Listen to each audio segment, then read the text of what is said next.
It's the biggest, most important draft in the history of this Philadelphia football franchise. It will determine the outcome of this season for the next 5 years and beyond before a down is ever played. Welcome to the JAKIB Media Sports 2022 NFL Draft Special. Live on 6abc.com from Ocean Casino Resort in Atlantic City. Presented by First Trust Bank, the official bank of the Philadelphia Eagles. IBEW Local 98, Stateside Vodka, United Healthcare, Mesa Law, 6ABC, and Budweiser, the official beer of the Philly sports fan. Let's go, Philly. Let's get this draft show underway. Live from Ocean Casino Resort in Atlantic City. EAGLES. Eagles.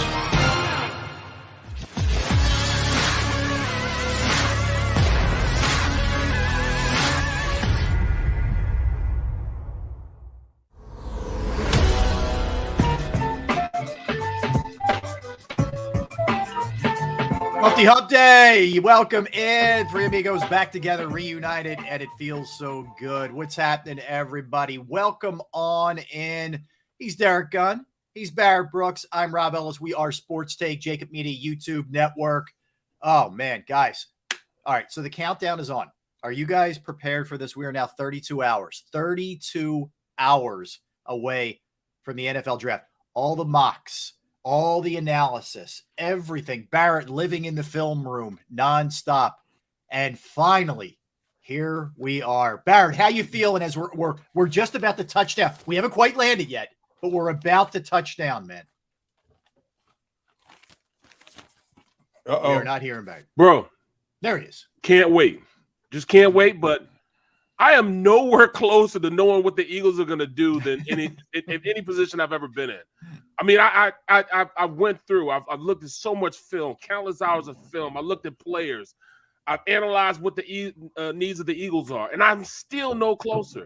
They can go in so many different directions and get a quality player, and a guy can come in and play right now. Mm-hmm. But at what position is the biggest need? Yeah, I think you make a great point. I do. Derek, I think anybody who tells you they have this thing nailed and they got it wired, they know exactly what the Eagles, you're lying. First of all, like Barrett said, there's so many holes. There's so many different ways you go, number one. Right. And Howie's extremely unpredictable. You know, I am confident beyond a shadow of a doubt. I don't know a doggone thing about what they're going to do right now. The only people who know what they're going to do are the people that are behind closed doors. But as it gets closer and closer, I will know before they pick who they're going to pick.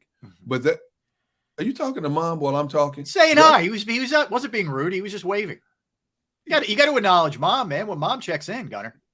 Hi, Phyllis. Good morning, Mrs. Brooks. No, you're right. You're right. You're right. Good morning, Mrs. Brooks. Could you please give us some more information about your son that we could use, please? That's my mom. No. Yeah, well, that she's Derek our mom. always goes there. Derek can never say mom. Hi. He's got to always dig up. No. Right. Well, you don't understand. You don't understand how this man has antagonized me over the last 5 years. Any opportunity I can get to get some information, I am more than willing to receive this information. And Mama Brooks has been a wealth of information in the short time we've been doing this show. Do I need to go back to the information she revealed last week that humbled him, left him speechless, and to this day, we still don't know exactly what happened. We do know there was handcuffs, yes, arrest involved, but we don't know the entire story. So and yes, he won't Mama give it Brooks. up either. So yeah, we don't know. Oh, well, yeah, but you know what, Rob? D-Gun will find out. Oh yeah, you are not the guy I'd want to try and keep a secret from. I'm just saying. Right. I will find out. I promise you that. But no, back to your point. We sit here 32 hours away.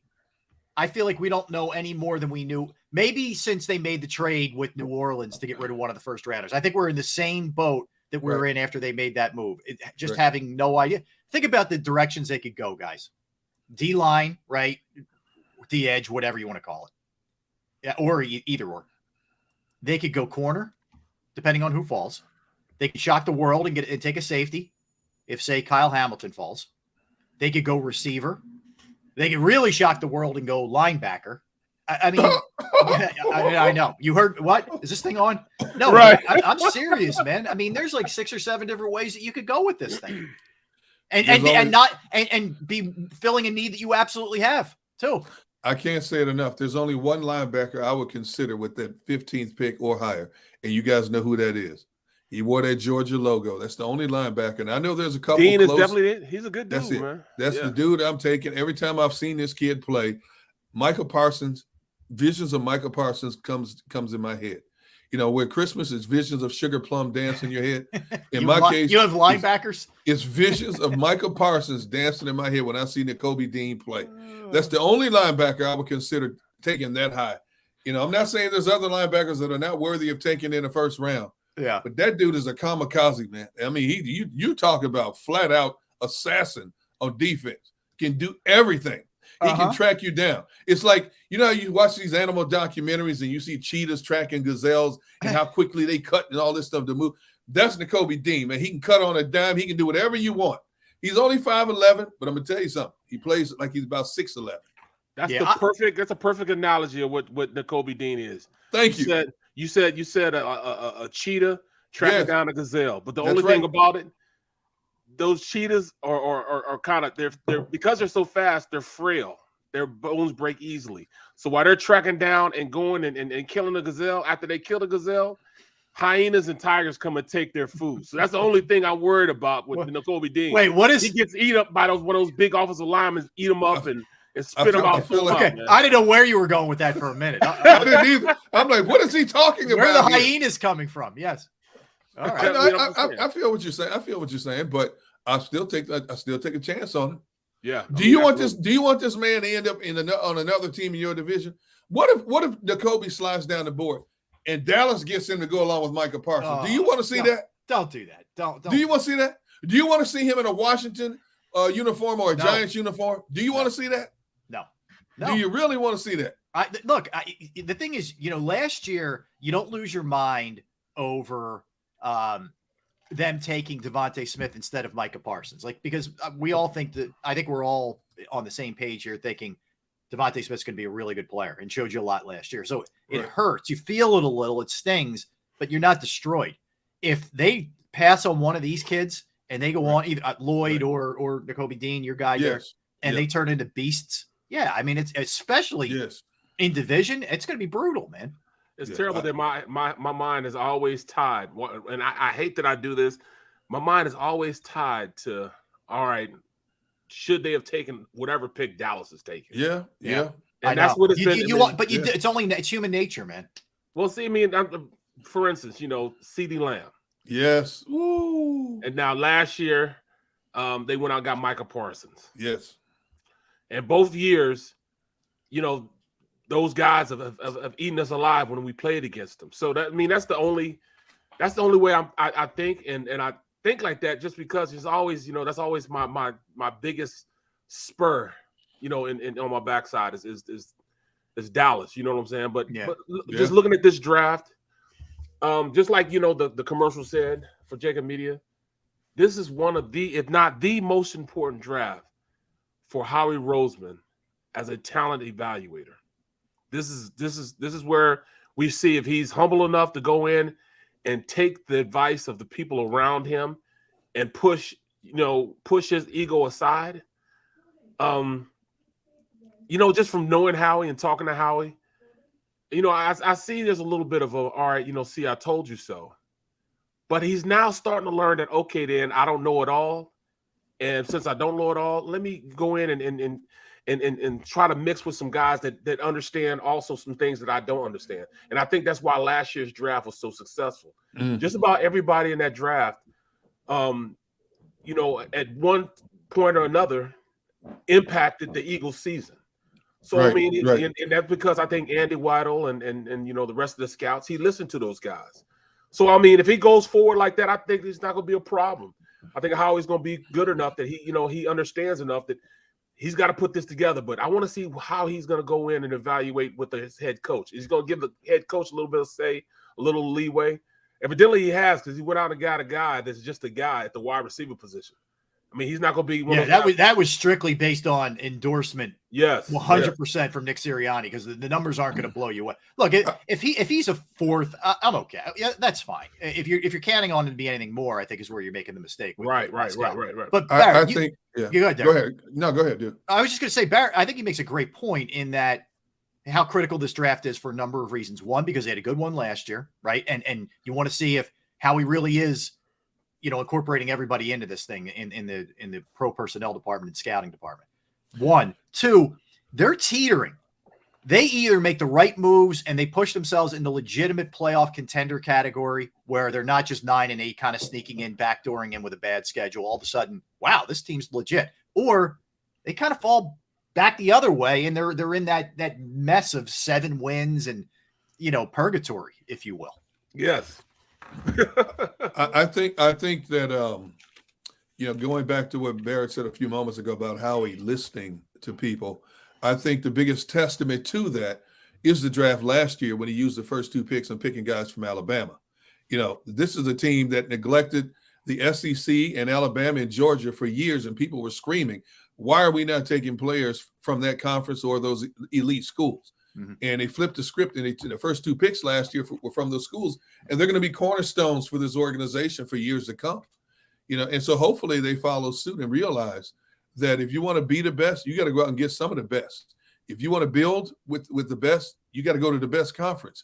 And you're in a position to get a couple of players from that conference, even if they're not the names we're talking about. There's still talent on those 2 teams in that conference that can help be game changers and organization changers on this team. So, we don't know what they're thinking. We don't know what they're going to do. I'm not so sure how he's going to stay at 15 with that pick. He might get the itch and try to move up. There may be that one player that they get close to that sees dropping on the board, especially if a couple of quarterbacks, and which I would be shocked, but if a couple quarterbacks go in the top 10 or 12 in that draft and other players start sliding, if I'm Howie. O-lineman.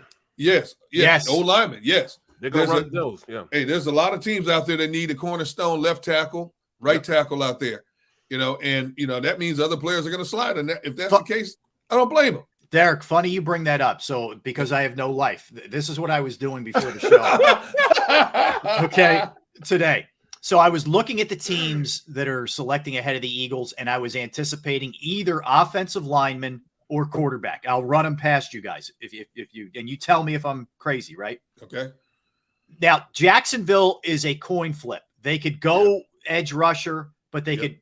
To me, I want to protect Trevor Lawrence. That's just me. But so they're a possibility for an O lineman. I can't say they're a lock, but I think that could go a lot of different ways. Okay. And I think Doug would want to protect his franchise quarterback. That's just me. I don't know how much say Doug has. But Detroit, their offensive line was terrible, and they need edge rushers. Yep. Right. So that could go either way too. Houston absolutely needs offensive linemen, 100%. Yep. The Jets, do you want to protect Zach Wilson or not?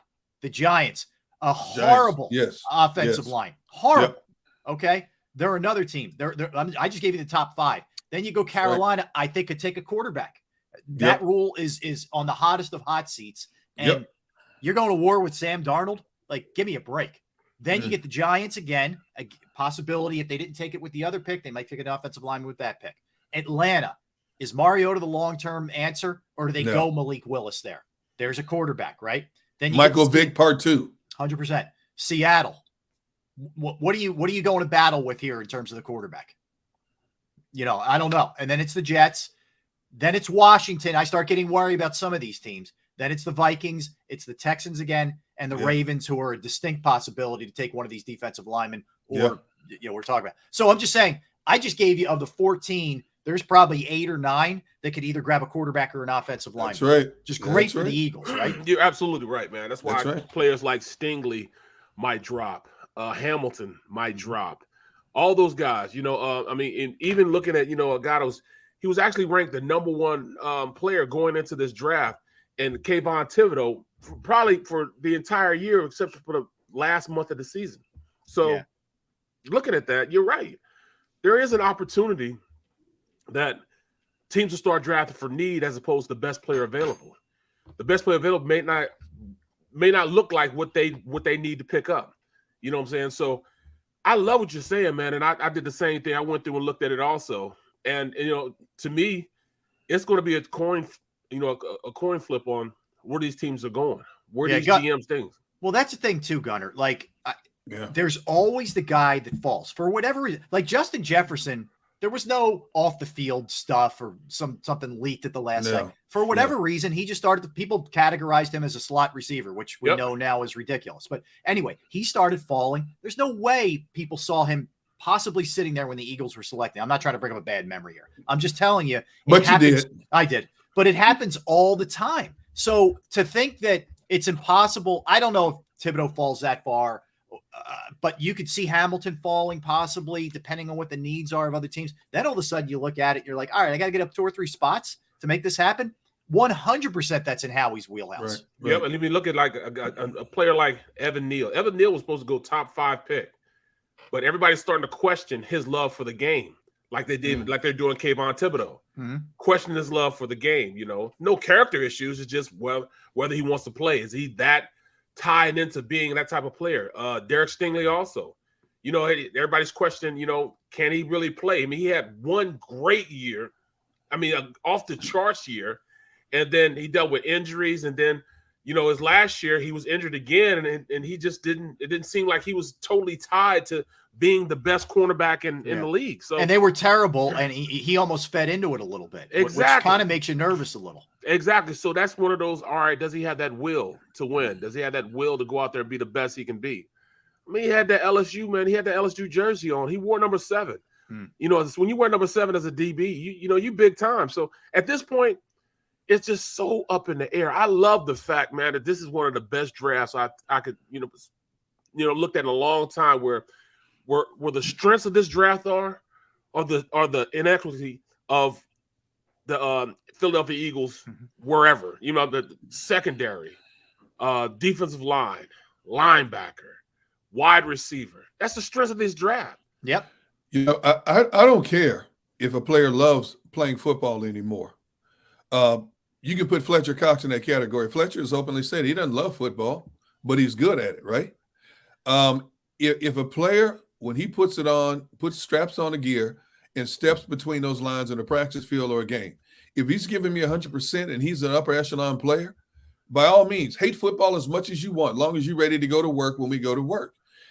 Football is so governed now by metrics, analytics, the combine, pro days. Right. And a lot of times those are not the measurables of what a player is. When you think about it, I think we get too caught up. Man, he ran a 4.3 40. Yeah, but what kind of route runner is he? Is he a one-trick pony? You see what I'm saying? Man, you got an offensive lineman running 4.7, defensive lineman running 4.7. Can he blow somebody off the football? That's all I care about. I don't care if he's the next Carl Lewis. Can he blow somebody off the football? That's all I care about. Can he stand stout in the trenches? And can he be disruptive in a run game and a passing game as a defensive lineman? I don't care if his straight ahead speed is 4.5, 4.6. What can he give me in terms of measurables when he gets on the football field for me? I think we get too caught up, and all of us, and I'm guilty of this as well. We get too caught up in all these stats and measurables and cone drills. How many times are you going to see a football player running around in a circle like a chicken with a wing cut off? These guys doing all these cone drills and stuff at the combine. Okay, look, okay, it's fine. He's got he can quick turn ability, so on and so forth. How often do they use that in the game? Right, really? Right. 40 I'll give you a great line, Derek, to feed into this, and I'm going way back for our younger audience. Just go back and watch YouTube this guy, Earl Campbell. So there you go. Bum Phillips, his coach, who was one of the great characters of the game, was asked about his 40 time, which wasn't good, right? And I'm sorry, that he didn't finish the mile. He didn't finish the mile in training camp. And the reporter said, "What are you going to do with Earl Campbell? He didn't finish the mile." He said, "When it's first in a mile, I won't give it to him." Okay. Does that not feed into what you're saying here? Earl Campbell was the beast of all beasts. Okay. I'm not worried about him finishing a mile. He's going to go get me 10 or 5 and truck you into next week when he needs it. There's a lot of guys that fit into that category, Derek. Yes. Put on the game tape. Yeah. Kyle Hamilton showed up every freaking week. Kyle Hamilton's a great example. Watch him before the injury. All 2.5, whatever it was, 2 3/4 years he played at Notre Dame, and the guy dominated. And all of a sudden we're worried about what he ran in the. By the way, His times are better than Malcolm Jenkins and Brian Dawkins. Right. FYI. Okay. Thank you. I'm saying, you look at Kyle Hamilton. All right, he ran a 4.5. Yes, there are defensive linemen running 4.5s. Yes. But we're talking about a guy that has instincts for the game, who loves the game. Me, I'm going to tell you the truth. I didn't love the game of football. See? I played it because I was good at it. And the reason why I was good at it, because I was competitive. There you go. I never wanted to get beat. Now, the love of the game was not there because football is hard, man. You know, people don't understand football is hard. The way you have to condition your body. You beat your body up. You have to run. You have to stay in shape all the time. You have to run when you don't want to run. You have to diet when you don't want to diet. I mean, you got to study when you don't want to study. You got to watch film when you don't want to watch film. You have to know a playbook inside and out. You got to know what the next man next to you is going to do. And you have to know what the defense is and everything else. It is hard to be an NFL football. In fact, it's hard to be in a high school, college, and NFL football player, period, because all the demands that you have to do is different from other sports where you, like soccer, you're running and change direction. It might be physically more demanding than, football. But I'm talking about, as far as, conditioning, but going out there and hitting a man, going back and forth, trying to push a guy, and then you turn around, you got to hit a linebacker. It just takes a toll on you. So I'm going to tell you the truth. I never disliked football, but I didn't have the innate love that I've seen guys do. But one thing I wasn't going to do was let somebody go out there and kick my ass. So I was going to do everything possible not to make that happen. But see, Barrett, also, too, you were playing for a coach who was legendary. He brutalized players up at Lehigh.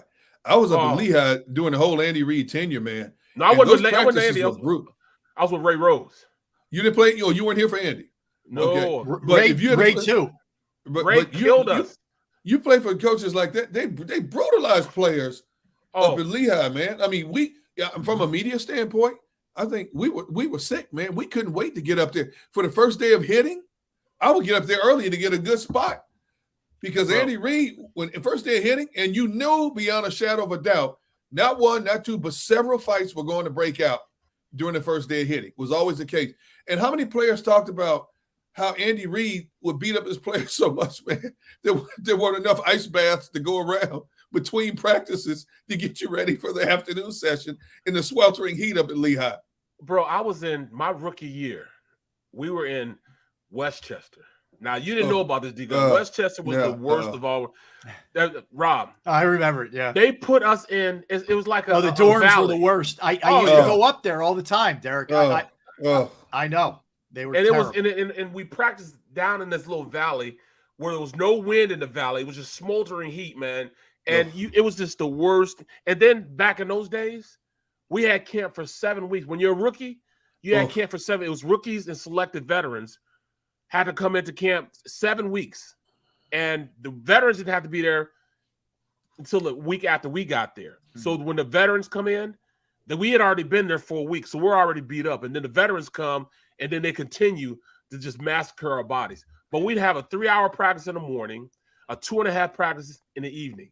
And it was horrible in the aspect that it was hitting in pads the entire time. We had like 2 or 3 days out of that 7 weeks, we only had 2 or 3 days where we had nothing, where we were just totally off. And then we had 3 or 4 days in which we had 1 a day. The rest of the time, it was full go, full pads. And it's the worst thing I've experienced in my life, man. Worst thing I've experienced in my life. Training camps nowadays is a joke compared to what you went through. The Breakfast Club. I'm telling you, Bear, I stand out there and I look and I mean, it's like flag football, man. Oh. And you wonder why there's such an abundance these days of significant injuries. Now, I know this is something that the players wanted in their latest collective bargaining agreement to practice less, but I think it's doing more detriment than good to the bodies in terms, players that came out like Dawkins and those guys, they always talked about how you needed X amount of weeks to get your body hard, to get ready for football season. And getting it hard doesn't mean lifting weights. X amount of hits to get yourself mentally and physically prepared for the rigors that were coming up in September through January. Man, now it's like flag football league out there, man. Okay, 50. Okay, half-hour practice. Everybody take a water break. Go back and walk through. We got a walkthrough. Wait, what? Walkthrough? This is the first week of practice. You already do walkthroughs? And then they hit. Oh, my goodness. Derek, he's on record as saying he's going to dial it back in the OTAs this offseason. I think the max you can do is like 5 or 6 or whatever. I don't even think he's doing the max. He's cut it down like a day or so. So Nick's really going the opposite way. He did it last year in camp too. Now, they didn't seem to have as many injuries as years past. I'm not saying one necessarily correlates with the other, but he's taken it like a far different direction from what it used to be back in the day. We took it as we took training camp as, all right, this is how you, just like B-Dog said, you harden your bodies. What he means by harden your bodies, you get to a point where you're feeling like, all right, I just can't do it anymore. Then and then when you go out there and you do it, you reach past the load that you thought you couldn't do. So that's what you're hardening your body for. It's the difference between playing injured and playing hurt. You know what I'm saying? Mm-hmm. It's a totally different mindset. Like I can get through maybe an ankle sprain, or I can play through this because I've done it in training camp, so I know my body can handle it. Mm-hmm. I did Syracuse's spring football game this year, and just talking to that coach and that head coach, he's saying, look, we needed spring football just so we could get them to understand it's a difference between being hurt and being injured. It's a difference between your body being sore and you're being injured. It's a total different. And sometimes these kids and even these grown men in the NFL don't know that point because they haven't made it to that point. And that's what when you hit somebody, your body getting used to hitting somebody. I don't see how these players go out there and play. I don't either. A full season when you're not even hitting anybody. Yeah, but Barrett, look at the multitude of injuries that are piling up over the last several years compared to injuries in the past. Soft tissue injuries. Yeah, exactly. The soft tissue injuries are the all-time high now. You're talking about more ACL tears, more hamstring issues, more Achilles issues than at any other time we've ever seen in this game. And I understand the players want to preserve their bodies, but don't you want to be there for the duration of the season? Now, some players, it's funny. It's because all the teams are doing this, and it just boggles my mind that if they're all going about the same lack of practice methods now, one team can get through a season unscathed with minimum injuries, and yet another team, look at what happened to the Baltimore Ravens last year. Prime example.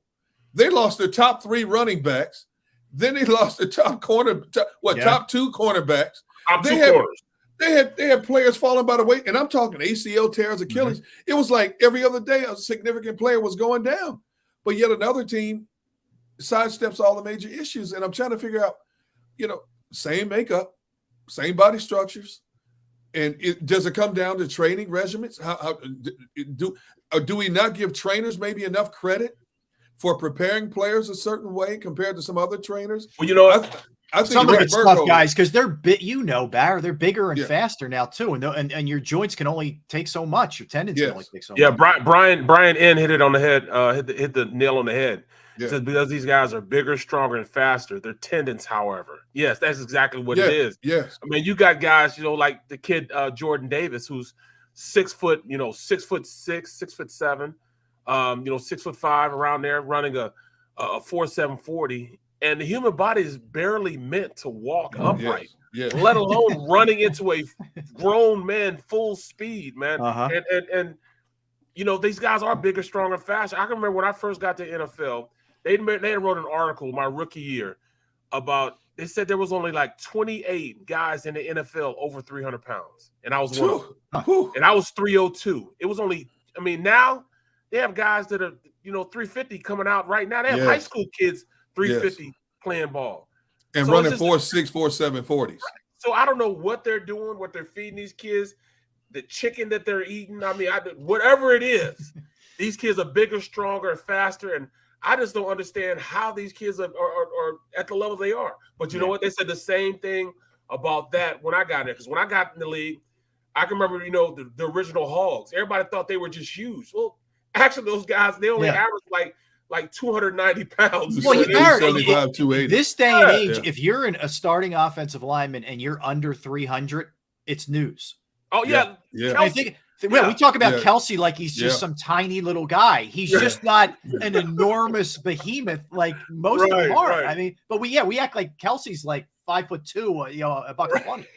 I mean, I've been looking up how big Kelsey is. Kelsey is actually About 290. Yeah, he's a pretty. But that's big small. dude, That's small for an offensive lineman. No, it is for sure. All right, so let's do this, guys. Let's keep rolling with the draft talk when we come back. Here's what I didn't even let everybody know what we have today. So Les Bowen's going to be joining us at 1:00.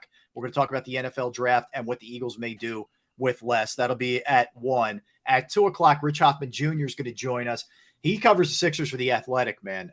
And, it's been – everybody's just kind of taking a step back today with everything, but they're back at it tomorrow to see if they can put the Raptors away. Barrett, we didn't get a chance to get into that. We'll talk to you about that as well. And then at 2:30, Anthony Beck. Anthony Beck's going to join us. 11 years in the NFL as a tight end. He's going to be a great dude, Barrett. You know him. You guys we came out together. Yeah, and I do his camp for him all the time. Yeah, absolutely. He's also going to be a head coach in the XFL in the upcoming season for the Tampa team. So we got a lot of ground. And his son is a stud. His son just signed with Iowa State as a quarterback prospect. Wow. So we a lot to talk about with Anthony. That'll be coming up at 2:30. But we'll keep rolling with the draft. I see a lot of folks in the comment section. I see you. Let's smash the like button. We'll keep responding to some of the questions that you have, and just the methods of what's going on with the NFL these days. But there's a lot more to dive into because I think there's a lot up in the air right now as we sit here, and we don't know any more than we knew about a month ago. That's for sure when it comes to the Eagles draft. We'll get into the Phillies, who all of a sudden look like they're stabilizing a little bit, guys. The offense is coming around. They're getting good starting pitching. So we'll talk Phillies. There's some more stuff on Ben Simmons. There's a lot of ground to cover. That's for sure. D. Gunn, Barrett Brooks, Rob Ellis. We are Sports Take, JAKIB Media, YouTube Network. And I want to tell you about my friends at Pro Action Restoration. You got a home, you got a business, you got a property, and you've experienced the pain and inconvenience of water, fire, smoke, or mold damage to your property. You know how trying it can be. And if you haven't, let me give you the information that you're going to need in case it happens. Pro Action is on call 24/7, 24 hours, 7 days a week. I've experienced this with my parents' house a few years back. Pro Action came out. They were there quickly. They cleaned up the place. It was just a peace of mind for me and my parents. The crew was professional, clean. Price was very reasonable. They're licensed, bonded, and fully insured, serving the tri-state area for more than 2 decades. Pro Action will work, by the way, in conjunction with your insurance company, which you know what a headache that can be if they don't, but they do. That's for sure. Again, water, fire, smoke damage, mold remediation, you name it, they can handle it. Give them a call, 610-623-3760. That's 610-623-3760, or at proactionrestoration.com. That's proactionrestoration.com. It's the biggest, most important draft in the history of this Philadelphia football franchise. The JAKIB Media Sports 2022 NFL Draft Special. Live on 6abc.com from the Ocean Casino and Resort in Atlantic City. Presented by First Trust Bank, the official bank of the Philadelphia Eagles. IBEW Local 98, Stateside Vodka, United Healthcare, Mesa Law, 6ABC, and Budweiser, the official beer of the Philly sports fan. Go for the midnight dares. Go for the memories. Go for the view that goes on forever. Go for the bubbles in your bathtub and in your drink. Go to bed whenever you want. Or don't. Go for him. Go for her. Go for the win. Go to Ocean Casino Resort. Book your trip at theoceanac.com.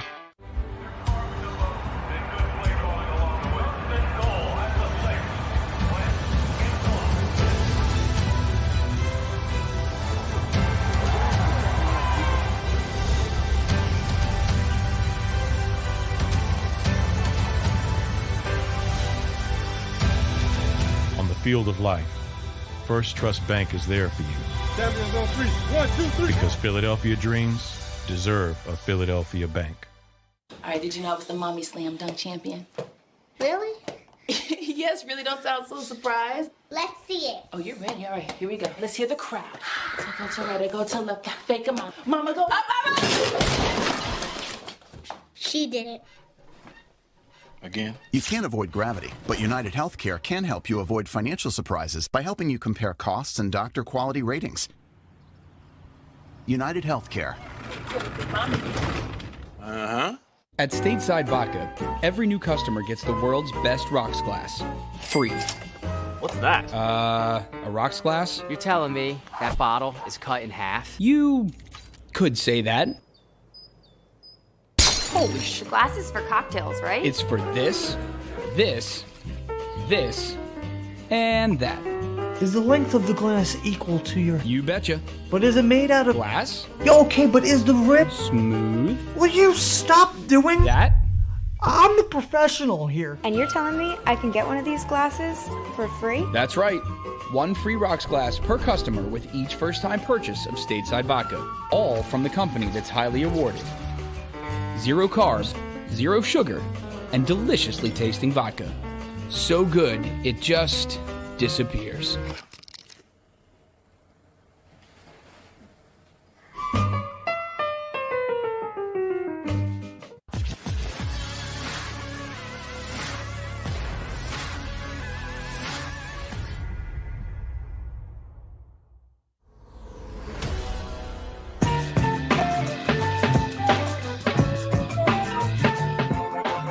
Welcome back, everybody. Happy Wednesday, one and all, as we sit here on April 27th, one day away from the draft. We are Sports Take, JAKIB Media YouTube Network. And just a reminder, guys, and you've seen some of the spots here on the stream, but what fun we're going to have tomorrow, man. So first and foremost, the 3 of us are going to be together for our usual time period from 12 to 3. For Sports Take, Barrett, Derek, and I. But then we just blow this thing up at 8 o'clock, man. It's going to be wild. There you go. You got Seth Joyner. You got look at that handsome Derek Gunn and that headshot right there. Authoritative. Yeah, you're all business in that. Like Seth is smiling. Usually Seth is grimacing and ready to. But you got the serious look there. Devin looking all about good as business. Always. That's right. Yeah, Mike Quick ready to roll, and then some other guy right there. But yeah, the professor, 5 of us, Rob Ellis. Yeah, right. The 5 of us together, and Barrett's going to be joining, and we got all kinds of stuff in store for you. There's going to be a band, which I cannot wait, man. We're going to be rocking it out from Ocean Resort Casino. It's going to be awesome. Well, bro, tomorrow night. I mean, did you just hear that last commercial? No, I got the full stateside commercial, dog. I mean, did you get your cases yet? No, I'll get them this weekend. Yeah, right. Who are you relying on, Xander, to get them to you? Yeah, Xander, he'll get them to me. And plus, it's gonna be my birthday in a minute too. I almost guarantee he'll get it to me. Man, you look good for 60, brother. I ain't gonna lie to you.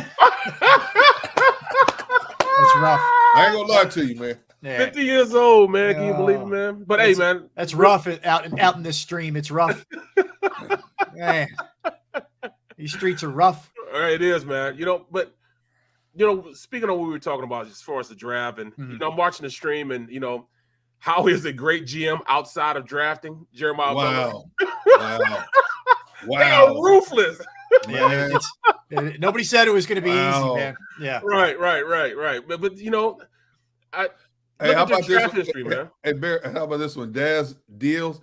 I have no problem with how he's staying. His draft power just needs to be revoked. What? Can we all just get along here? I mean, well, the other thing is, oh my goodness, we can wish and hope all we want. It ain't happening. No, he is in charge. It is what it is. You can not like it all you want, but that's the way it is. This is why, to Barrett's point off the top of the show, you have to give credit where credit's due. They had a great draft last year. They really did. Yes. This is why I can't wait to see if this is something to build on. Yeah, well, something to build on.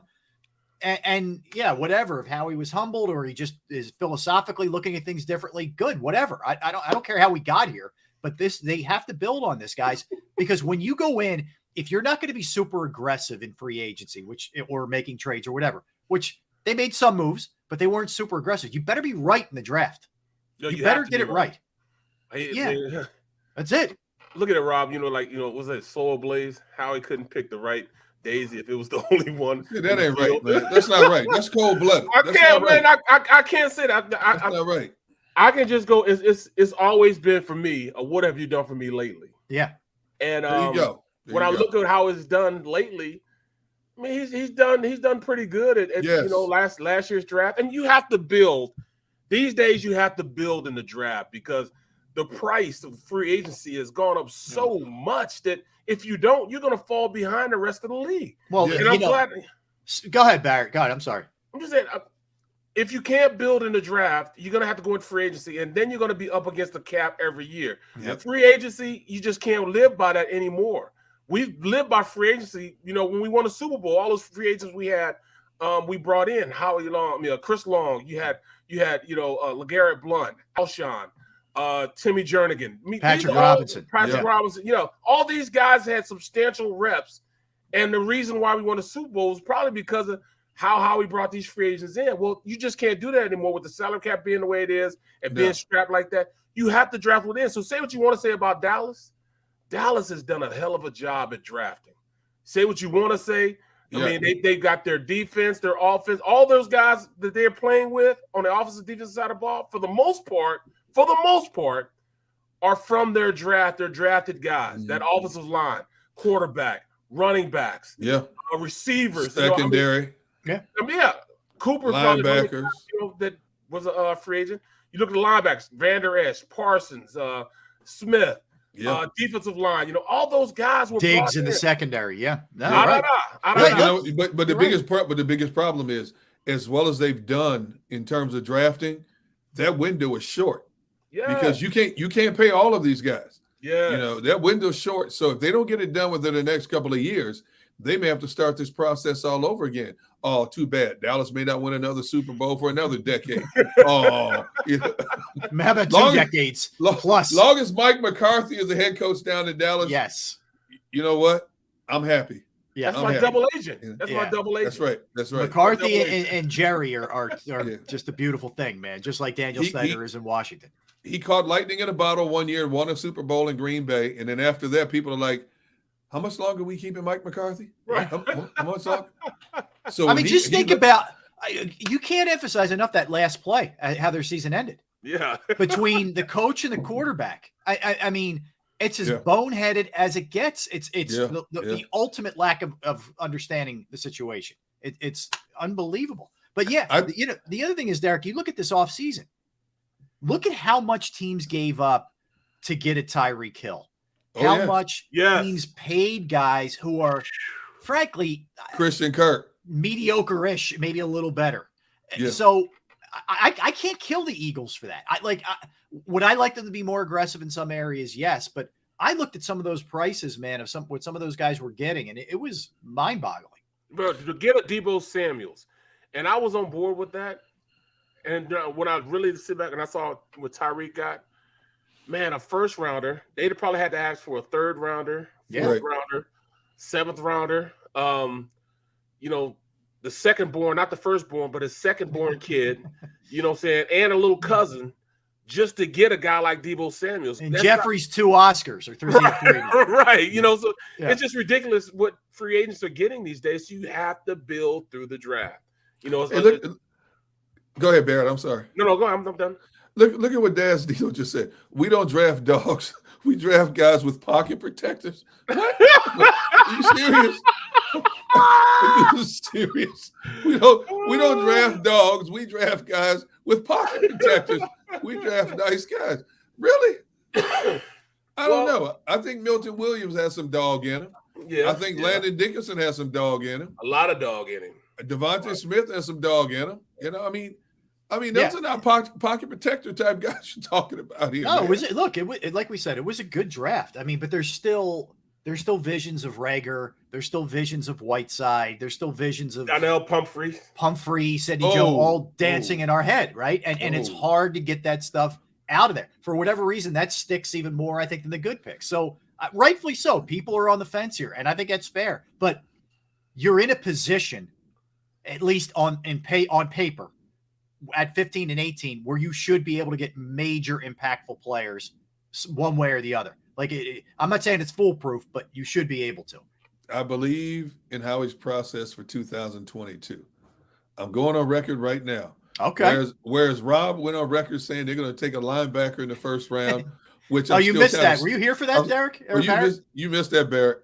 No, I heard it too. Okay. Yeah. I heard it too, and then you're going to be a good player too. I'm like, did Rob have a concussion when he said that? It was that gin in my drink. I couldn't believe it. Yeah, that's when he had the pink cup, man. Hey, Yesterday, Barrett. Cheers. Barrett. Some of the stuff Rob said yesterday, the more he drank from that pink cup, the more I began to wonder what's in that pink cup. That's why you need to stick around for the full 3 hours. You don't know what's coming later. By 2:45, Rob's speech was a little slurred. I'm like, what are you talking about here? Really? Is that where we're going with this? I'm telling you, man. Yeah, it can get ugly. Yeah, for the draft though, of course, I have to do. I'll be dual purpose, so I'll be doing NBC and I'll be doing JAKIB Media. So I'll be bouncing back and forth, and I'll be jumping on the show with you guys.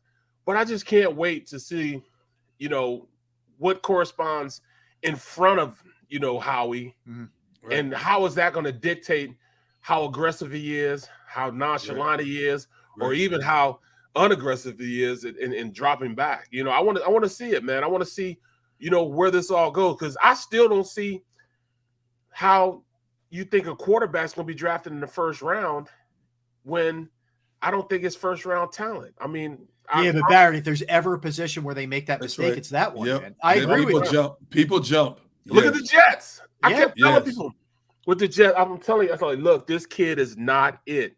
He is not. He played at BYU.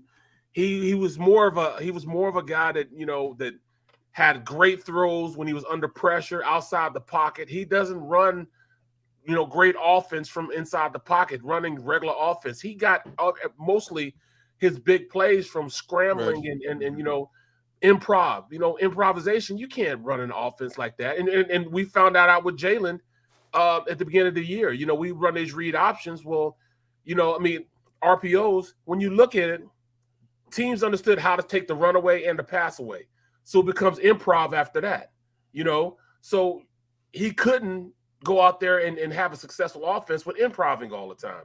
You have to run the offense within the framework of what the play is supposed to be run. You know what I'm saying? Yeah, no, I hear you. Barrett, I think we're gonna get to about 10. Okay. And then you're gonna see X, Y, and Z haven't been taken yet, who could be perfect fits, we're all shocked that they're still there. That's when it's going to happen. I don't think it's going to happen super early here if you're sitting at 15, but I think once we get about 5 picks away is when it happens. I can't wait, man. I mean, it's going to be one of the most eventful drafts I've been a part of, man. Just because, we started out with 3 first-round picks. 3 first-round picks heading into this off season. We had, guaranteed that we were going to get a first rounder from Indianapolis, even though, they didn't even make it to the playoffs. We still got a first round pick. And he's gone. He's gone already. And exactly. Yeah. We had the pick from the Dolphins, and we got our pick from this year, and we were ready to go. I was satisfied with that. We didn't go into free agency and do any big moves, but I was still hopeful off the 3 picks that we had in the first round. Yeah, but you know what? Howie said something earlier this year that turned out to be so profound. I said, it makes sense when he was talking about how having 3 first-round picks may not be beneficial to this organization because 1 or 2 of them could be sitting behind somebody. Mm-hmm. So do you want to invest that kind of capital to a guy who can't play right away and not get the reps that he needs to get, because he's sitting behind a Pro Bowler or somebody like that waiting his turn. So when he said that, I'm thinking he's going to make some kind of move. And sure enough, he moved 1 of those first-round picks. So it makes sense. When you have 3 first-round picks, it doesn't necessarily mean all 3 of these guys are going to get on the field at the same time. Right. Now we know they have a dire need at cornerback. We know they have they have a need at edge rusher. Mm-hmm. But when you look at the guys in front of them, how much time would they get on the field as an edge rusher? Do they need another D tackle, although that position is stacked? Well, yeah, when you consider this could be Fletcher Cox's last year in an Eagles uniform, but how much would that Fletcher D tackle? Either. Yeah, not just Fletcher either. Javon Hargrave could be. It could be his last year. So how much, you got young Milton Williams, you got 2 guys who are making big money in the trenches. How much would that first-round D tackle get on the field? That's a good point. Learning curve. Well, does that apply to linebacker too? You went out, you got White from the Chargers. Yep. Hassan Reddick, I know he's a hybrid, but in some spots he could be considered a linebacker. Does that mean that my wish, my statement that I threw out there after a couple of cups of linebacker, does that mean there's no chance of that happening? That's really what you have to look at, because Howie did say that, Derek, and I for a minute I'm like, Is he telling us something here? Well, yeah, you're right. But I mean, and that's why I've kind of backed off the linebacker thing, because before Davion Taylor got hurt, he showed signs that he was really starting to get it. Things were starting to develop in front of him. He started playing the game faster. He stopped overrunning things. He started reacting and playing at a high level. And then he got hurt. I don't know how much that's going to, cause him to regress. Of course, TJ Edwards, they signed him to a 2-year deal. So next year and the year after next, he's going to be here. And we all know once he started playing well, that defense really turned the corner. And he showed it's not just foot speed and what you can make plays. You can make plays just by reading, diagnosing, and understanding how to play the game. And that came with study. So TJ Edwards got into the mix. We know Hassan Reddick. Hassan Reddick's going to be what was the kid we got from the Browns? He's not on the squad this year. What was his name? Oh, I forget his name. Avery? Avery. Now, Avery, he was that hybrid linebacker / defensive end that Hassan Reddick, and he played a lot. A lot of teams, and he said a lot of teams now are going to a 4-2 set, whereas 2 linebackers and 4 defensive linemen. Right. Will he be one of the 4 defensive linemen? Are they going to pay him that much money to be a rush in and not be a linebacker? Because I don't know if you're going to keep him on the field as a stand-up linebacker. He didn't. I didn't see much production from him being a stand-up linebacker. But I know he has some skill set. He can do it. But I mean, which 2 linebackers you're going to keep in the game? Davion Taylor is the perfect guy for that type of defense because he's fast, he can run, and he's starting to learn the system. You take Edwards off the field, now you got Kasir White and Davion Taylor. I think they like that mix of guys. You know what I mean? So that's why I kind of leaned away from the linebacker position, because they went out and got 2 linebackers. And the pass rushers, I don't know if they go with a pass rusher on the outside simply because look what they have there right now. They gave, what's his name, big money. I mean, huge money to go. Josh Sweat, huge money to play. Josh Sweat's shown the ability to go out there. He was their leading sack getter last year. And then you look at the rest of their roster. They got Derek Burnett, brought him back. Teron Jackson, they like what he does off the edge. I like what he does off the edge. Number 75. Right. He showed flashes. You got to play these guys. You got to play them. So I mean, to me, it started to look more logical to me that we got to go cornerback. And if you're going to go cornerback, you might have to go and trade up to get a cornerback. You know what I'm saying? Yeah, I mean, other than Stingley or Sauce Gardner, who would you? The other guys will be there. Like, I think Booth would be there, don't you? Yes. I don't think you have to move up. Yeah. And I like Andrew Booth better than I like Derek Stingley right now. He's aggressive. I worry about Stingley with the injuries, man. Yeah, exactly. He's done nothing the last 2 years. Booth has played. He's balled. He has that enthusiasm that you want. He has the cover skills that you want. He can play man-to-man. He can play zone. Mm-hmm. He's explosive. Has size to him. He could cover a number 1 and number 2 receiver. He'd be the yin to the yang of Darius Slay out there. He is that good. And I challenge people to challenge me on it. Watch some film. Go to YouTube and watch some film on Booth and see how good this cat is. He is the truth. And then they got, what's his name, McDuffie from Washington. Trent McDuffie. T-Rex. I can't see. You killed me with that, man. I can't get that out of my head now. That's all I think about is Kelly Clarkson right now when I think of Duffy, man. He'll be forever tied in my head. That's why I'm here. That kind of stuff. But he's going to be there. And if they pick him up, he'll be there. Now, I'm not going to take anything away from him. He can ball, man. I mean, although I saw him have a hard time, a very, very hard time against Montana, the Montana Grizzlies. They beat Washington. They beat up on Washington, too. Right. That doesn't make me feel good. Right, and those receivers were killing them. Yeah. I mean, killing them. They were killing the whole secondary. They beat them up, man. So that's why when they say McDuffie, like, that's not the same guy. That's the same guy I just watched when I did the Montana game. So Barrett, where you're headed with this is you think they may not go edge rusher or interior D line. You think they may go secondary here? I think they may go secondary, and I think they may go receiver. The more and more I think about it, and I think so. 15 corner, 18 receiver. Yes, I do believe that. Okay. I think corner's the biggest need that they have.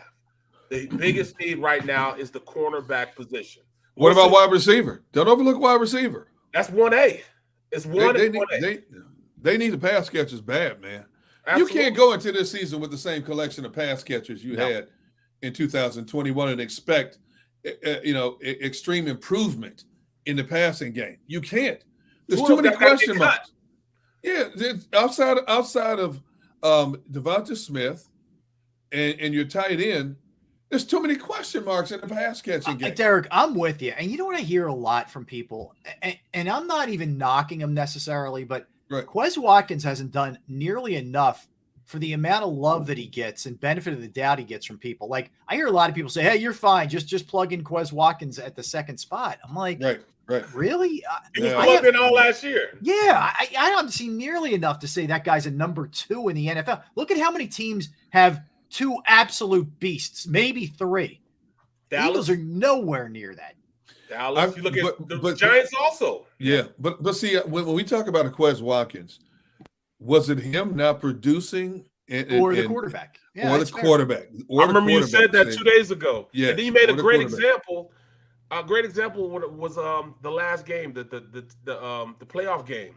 Tampa. Where Quez Watkins was running wide open. And what was the quarterback doing? The quarterback, because Todd Bowles stacked the line of scrimmage and they came after Jalen Hurts all day. Jalen Hurts was doing this too much the whole game. He's missing people wide open down the field. So I don't know. Devontae was open a lot too. Yes. So I don't know what Quez Watkins. We know he can stretch the field. Okay, he had a few drops. What receiver doesn't drop the ball occasionally? Right. Okay. Now, unless your name is DeAndre Hopkins, which or Hines Ward. I think this dude's got stickum on his finger. He was born with stickum on his hand because DeAndre Hopkins doesn't drop nothing. He ain't dropping nothing. I watched Hines Ward go an entire. No, I'm not gonna say an entire.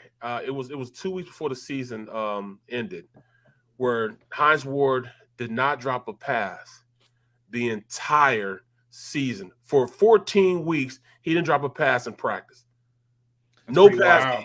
He didn't drop one pass in practice. Amazing. And the pass that he did drop was a pass that they were doing 9-on-7 and Ben threw him a half-ass ball. Yeah, pretty cool. All right, let's get a timeout. Let's come back. Let's talk to Les Bowen. Let's keep this draft talk rolling. A little later, we'll get into the Sixers. We'll get into the Phillies. Rich Hoffman Jr. is going to join us. Anthony Beck's going to join us. But we come back, Les Bowen cover the Eagles and continues to, by the way, has covered the Eagles for a very, very long time. Derek Gunn, Barrett Brooks, Rob Ellis, Sports Take, JAKIB Media, YouTube Network. It's the biggest, most important draft in the history of this Philadelphia football franchise. The JAKIB Media Sports 2022 NFL Draft Special. Live on 6abc.com from the Ocean Casino and Resort in Atlantic City. Presented by First Trust Bank, the official bank of the Philadelphia Eagles. IBEW Local 98, Stateside Vodka, United Healthcare, Mesa Law, 6ABC, and Budweiser, the official beer of the Philly sports fan. Go for the midnight dares. Go for the memories. Go for the view that goes on forever. Go for the bubbles in your bathtub and in your drink. Go to bed whenever you want. Or don't. Go for him. Go for her. Go for the win. Go to Ocean Casino Resort. Book your trip at theoceanac.com.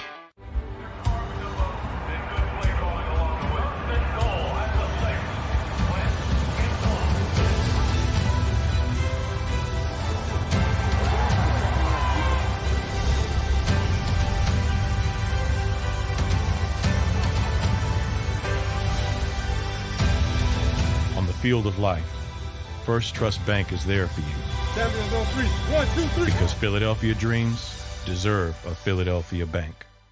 All right, did you know I was the mommy slam dunk champion? Really? Yes, really, don't sound so surprised. Let's see it. Oh, you're ready. All right, here we go. Let's hear the crowd. So go to right, go to left, fake a mom. Mama, go up, mama! She did it. Again? You can't avoid gravity, but United Healthcare can help you avoid financial surprises by helping you compare costs and doctor quality ratings. United Healthcare.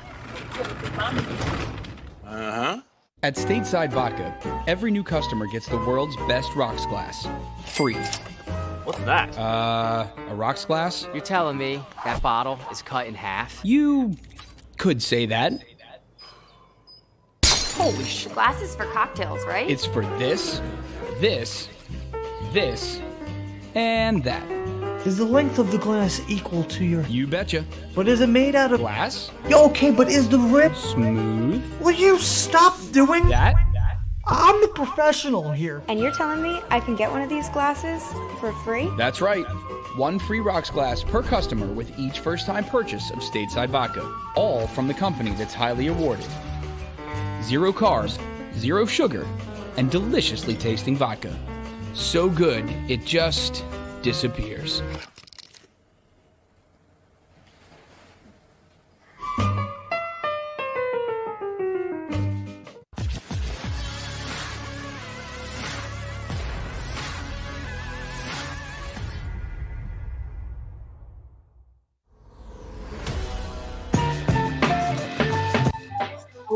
Sports Take, welcome in, everybody. You've been hanging with us. We appreciate it. Just hopping on. Good to see you. Good to hang with you. Derek Gunn, Barrett Brooks, Rob Ellis, JAKIB Media YouTube Network.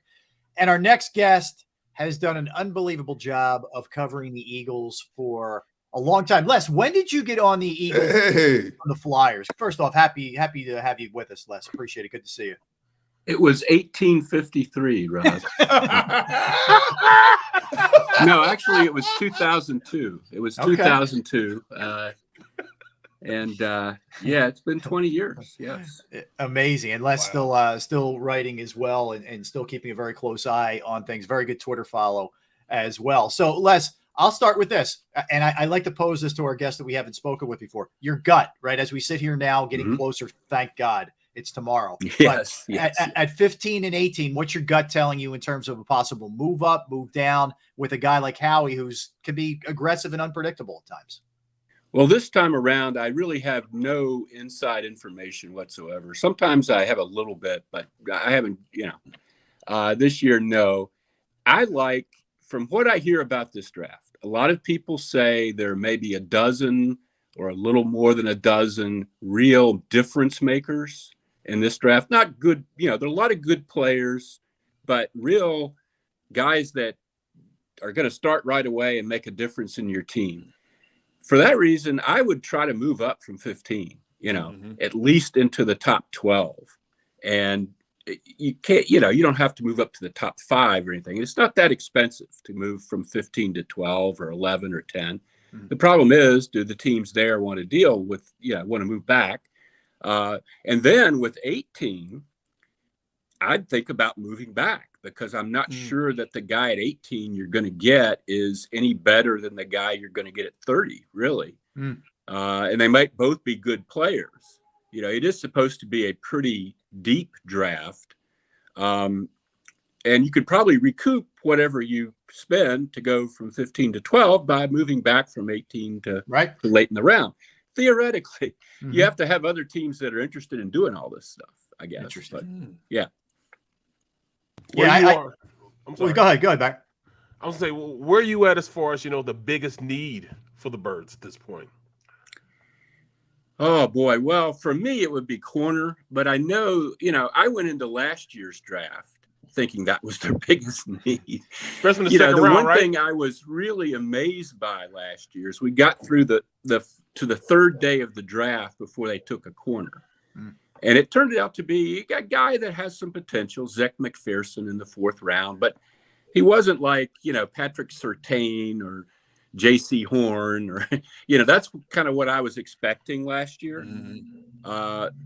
So I have no faith whatsoever that they feel the way I feel, but I would sure try to get, if you could trade up to a position where you could get Sauce Gardner or Derek Stingley Jr. For one thing, I'd love to revisit Derek Stingley's dad was a Phillies prospect in the early 90s, and the Daily News sent me to Albany, Georgia to watch the Albany Polecats play a series against the Spartanburg single A team that Derek Stingley Sr. played for. And I wrote a huge feature about this guy. I talked to his dad, Darryl Stingley, who, of course, was a an NFL wide receiver who was paralyzed on the hit from Jack Tatum.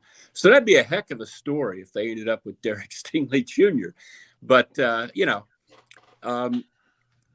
as far as what they're going to do, I think edge rusher and wide receiver, the edge rusher is always a good bet with the Eagles. If you look at them over the years and the high picks they've spent on edge rushers. However, this is such a good edge rusher draft that maybe you're thinking you get a good edge rusher in the second round. I don't, you don't have to get one in the top 15, I don't think, for him to be a pretty good player.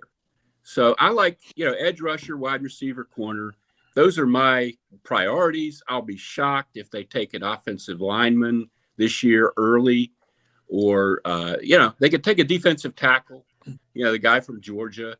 But, I don't see, Kyle Hamilton's not going to get to them unless they trade up, and they have never drafted a safety in the first round. So those are kind of my parameters right there. Hey, Les, first of all, good to see you again. It's been a while since we've had a time to chat, man. I miss our conversations. Secondly, not just in our chat line here, but, when you look at social media platform in general, so many people are basically waiting for Howie to fail again this draft. but based on what he accomplished in 2021, shouldn't we give him the benefit of the doubt before we even start to critique what he hasn't done yet tomorrow? Well, sure. That's pointless. He is the general manager. He's going to make the picks. Right. Saying that he's terrible at it and stuff like that isn't productive in any way. And he isn't terrible at it. He has a very mixed record at it, I would say. And there have been years where they have stuck to their board and the scouts, like last year, which was a very good draft. And there have been years when they've kind of gone off and done things that made the scouts shake their heads a little bit. And then there have been years when stuff happened that was kind of nobody's fault. Like the one that there sticks in my mind. I was in Nashville in 2019 for the year they drafted Andre Dillard. And Andre Dillard was, you look at anybody's mock from that year, any of the draft ratings, top 10 pick, top 15 at the worst.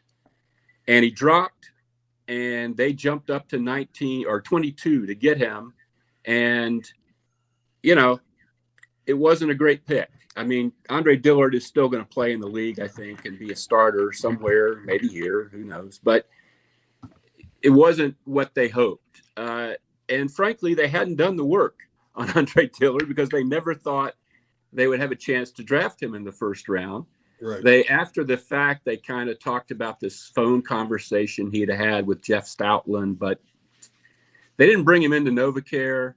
He wasn't a top 30 visit, and they really hadn't dug too deep.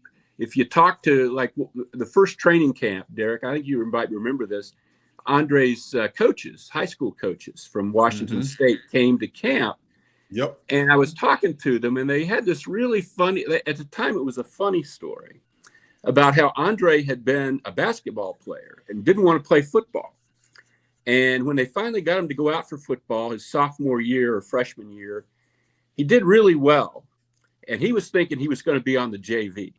And they told him, no, you're going to be on the varsity. And he was like, whoa, the varsity, oh my God, And so to make him feel more secure, they got the leaders of the team to have like a special presentation in the locker room of his varsity jersey to make him feel confident that he could play for the varsity.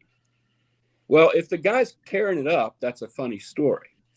If the guy shows no confidence and is easily frustrated and, you wonder how much he really loves football, that's not such a funny story. Right. That kind of been like me, And that's the kind of thing that the Eagles like to know and often do know. They send their security director, Dom DeSandro, in addition to a bunch of scouts, out to the communities to find out this stuff. Except with Andre Dillard, they didn't know that.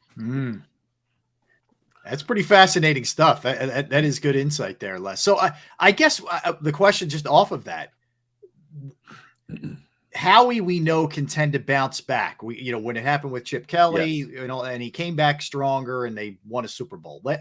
Maybe a couple of bad drafts, maybe it woke him up a little bit. And you're coming off a good one last year. I just think it's really tough to gauge, when it comes to that situation. Mm-hmm.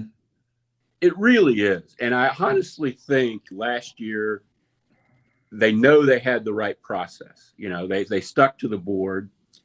I guess my biggest concern this year is they've lost 2 key front office personnel executives already, to Ian Cunningham to the Bears and Brandon Brown to the Giants. And there's a lot of talk that Andy Weidel, the only other top executive in the personnel department, is going to be going to the Steelers after the draft as their general manager. So do we have the kind of board we had last year?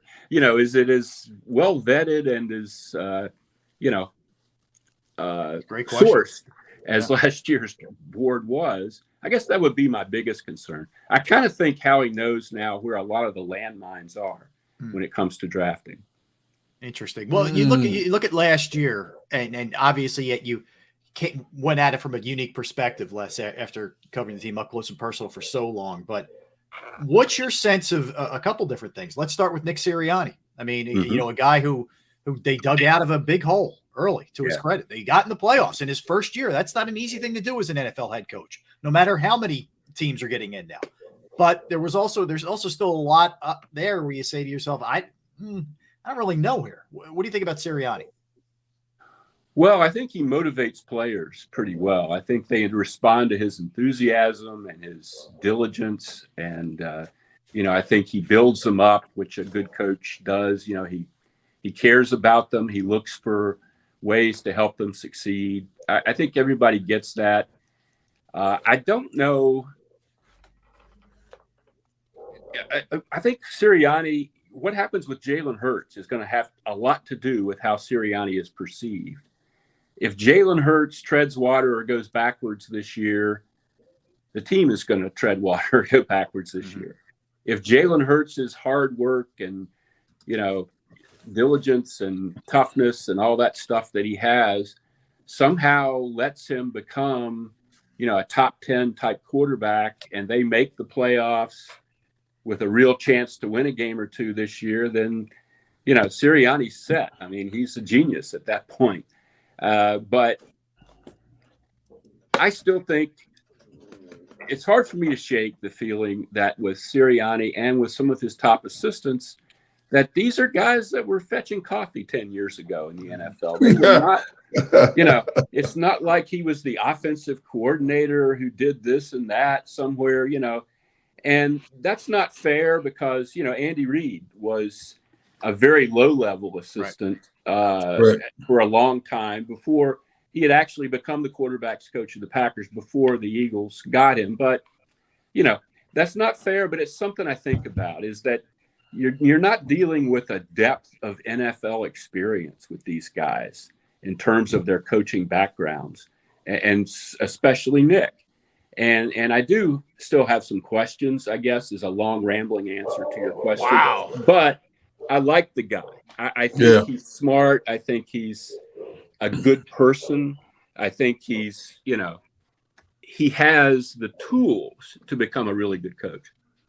Wow, hey, let me first. Yeah. Les, now that you mentioned Nick Sirianni, then let me follow with this, because a quarterback is tied to a head coach's hip. Success or failure, whatever the case may be. And there's so many people right now that are indifferent on Jalen Hurts moving forward. Where do you stand on Jalen Hurts? Has the sample size been too small to really determine what he is or isn't? Or do you have a good sense from your own perspective of, Jalen Hurts can improve significantly, or maybe he's right at that ceiling of his potential? I'm not enough of a quarterback whisperer to really say definitively one way or the other. I would like to be pleasantly surprised, I think, by Jalen Hurts. We've seen, the people that say we haven't seen nearly enough, we've seen a pretty good bit. We've seen more than they think we've seen. And there have been some times when it just hasn't, there's things in terms of recognition and going through progressions and making tight throws that haven't been there. Does that mean they can't possibly be there? I hope that's not the case, because I like the guy, tremendous person, leader, everything you'd want in a quarterback off the field. Mm-hmm. It'd be nice if he could develop all that stuff, but I don't know that I've seen it a whole lot in the NFL. And he's going to have to prove it to me. I don't have a problem with them going in this position they're in, where they're almost certainly not going to win the Super Bowl this year, regardless. Right. I don't have a problem with them giving him a year to really, nail down what he can do. But if they could have gotten Russell Wilson this offseason, I think that would have been really nice. That's kind of where I am. Les, I haven't had a chance to talk to you about this, not to completely veer off from the Eagles. We will get it back. But you look at Carson Wentz, who's now a Washington Commander. One of my favorite subjects, Rob. What the heck happened, man? My best stab at that is the Super Bowl. At the time, coaches praised Carson for the way he handled all of that stuff with Nick winning the Super Bowl. But I think the way Carson handled it publicly and the way he felt inside about it were two very different things. I think his whole concept of the situation and who he was and a lot of things just totally shifted right then. He became very uptight, very defensive, and that's just carried on. He became very stubborn in his ways, which I don't know if he was like that as a young player. I don't really think he was, but it's followed him, through the sort of the guy that won all those games in 2017 was brash, and he could. Well, physically, he was a different guy too. That's a part of it. Mm-hmm. The things I remember from 2017 are, the pass rush would get to him and he would stiff arm a guy and spin off of it and throw a ball 40 yards down the field. You don't ever see that anymore. Mm-hmm. If they're there, they're getting him. And he's really jittery in the pocket now. Mm-hmm. And it's not like he can really buy time the way he used to. It's just like he's really bothered. He's looking around for the guy that's going to hurt him, and that happens. It happened to Brett Favre late in his career. I thought, that happens to quarterbacks. Brett Favre threw an interception in that 4th and 26 game that allowed the Eagles to kick the winning field goal because he didn't want to get hit. Yeah. I think Carson is kind of at that point, and I think he just, for whatever, the part that mystifies me is he's smart. He was an honor student all the way through college. He's got to know that there are things he could work on. I mean, it's not just a few people saying this. There are things he could work on that could put him back in that top 10 category, probably, even though he isn't physically what he was in 2017. He could still be, he still has that arm. Mm-hmm. He's still, he's still tall and, all that good stuff. He just won't do it. And he wouldn't do it for Indianapolis. First thing he did when he got there was refuse to get vaccinated, when the owner was kind of making that a, something that he wanted him to set an example for the rest of the team. How can you not see that when you're coming out of one situation where you were not perceived to be the right kind of leader, that when you go to another situation and the owner wants you to do something to show leadership and you say, that's not really the right thing for me, that was the wrong foot to get. And I think that's more than what happened at the end of the season. I think Irsay got down on him as a person, just because of stuff like that. So that's a long answer. Can he be successful in Washington? I guess. I mean, third chances, I don't know what the percentages are on those. He'll have Terry McLaurin, good coach, and Ron Rivera. But unless he really sees the light on some things, I don't think he'll ever be what we thought he was going to be. And I've never been more wrong about a player in my entire career. Me too. I was ringing the bell, Carson this, Carson that, but I learned.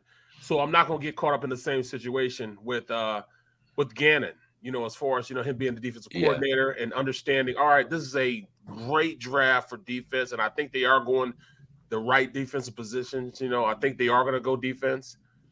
But even if you give him all this that they have right now, I saw two different coordinators when I watched him. When he had a bad or average quarterback, he was more aggressive. When he had the top quarterbacks, he became too passive in how he called things. You think if he got, first round corner, first round edge rush or whatever, does he have the capacity to call a more aggressive game than has he been called? Boy, that's a good question, Barrett. I don't know. I mean, you're absolutely right. Against really good quarterbacks, they just sat back and got killed. Yep. And I don't really understand it. I don't know him well enough yet to. With COVID, we have never had chances with these guys since they were hired to really just sort of sit down one-on-one or even 12-on-1 off the record, and kind of feel them out. It's all press conferences. And from his press conferences, I think he's a smart guy, but a lot of smart guys have very rigid opinions about things that they're wrong about. And I don't know. I mean, the fact that other teams like him, I mean, they really do. Right. Tells me that he is someone who's taken seriously in the league. But, I see what you see. They could draft a top press type corner and then try to make him a zone corner or some, ridiculous nonsense like that. I kind of liked Jim Schwartz in some ways. I thought at times Jim Schwartz did a lot with a little in terms of talent. Yeah. But when you see a guy like Rasul Douglas go to a different scheme and become the interceptions leader in the National Football League, it really just makes you want to hit your head against the wall, Three of his guys, Mills and the kid from Washington. I mean, he went to Sidney Jones. He loved Mills. He would never give Douglas a chance, man. No, he wouldn't at all. Yep. Yeah. It was crazy. Hey, Les, we were talking earlier in the show before you got on. We were taking a trip down memory lane about the rigors of what training camp used to be back in the early 2000s compared to what it is today. And I basically brought up the point. I think training camp today are more detrimental than helpful to players getting their bodies ready for the rigors of a now 17-game season. Do you feel the same way? And Barrett brought up how the soft tissue injuries in particular have really gone through the roof over the last couple of years because basically I think training camps are a joke now compared to what we were accustomed to watching back in the early and mid 2000s. Well, so much has changed. These guys, the guys that are serious about it, work with trainers year round and, measuring their body fat in March and, stuff like that. It's not like it used to be. That's what Derek does. Exactly. Yeah. Hey. And really the Eagles have one of the least stressful or rigid off-season programs in the NFL in terms of the time they're going to spend on the field this spring. That time is valuable to like rookies and second year guys because they have to learn what the hell's going on and who these guys are around them and all that.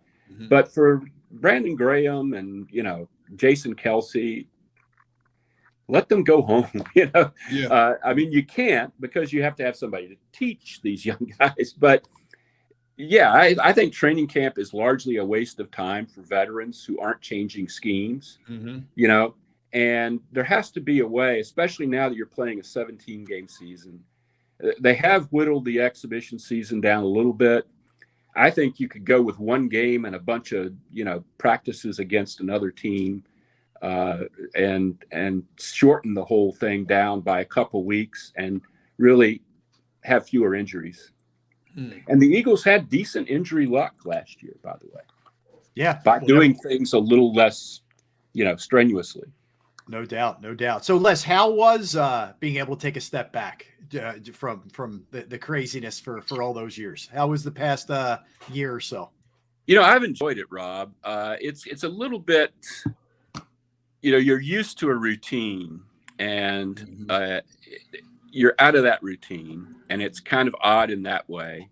And I have looked for, like right now, I'm doing Eagles columns a couple times a week for NJ.com. Right. Last year, I did some work for the Associated Press.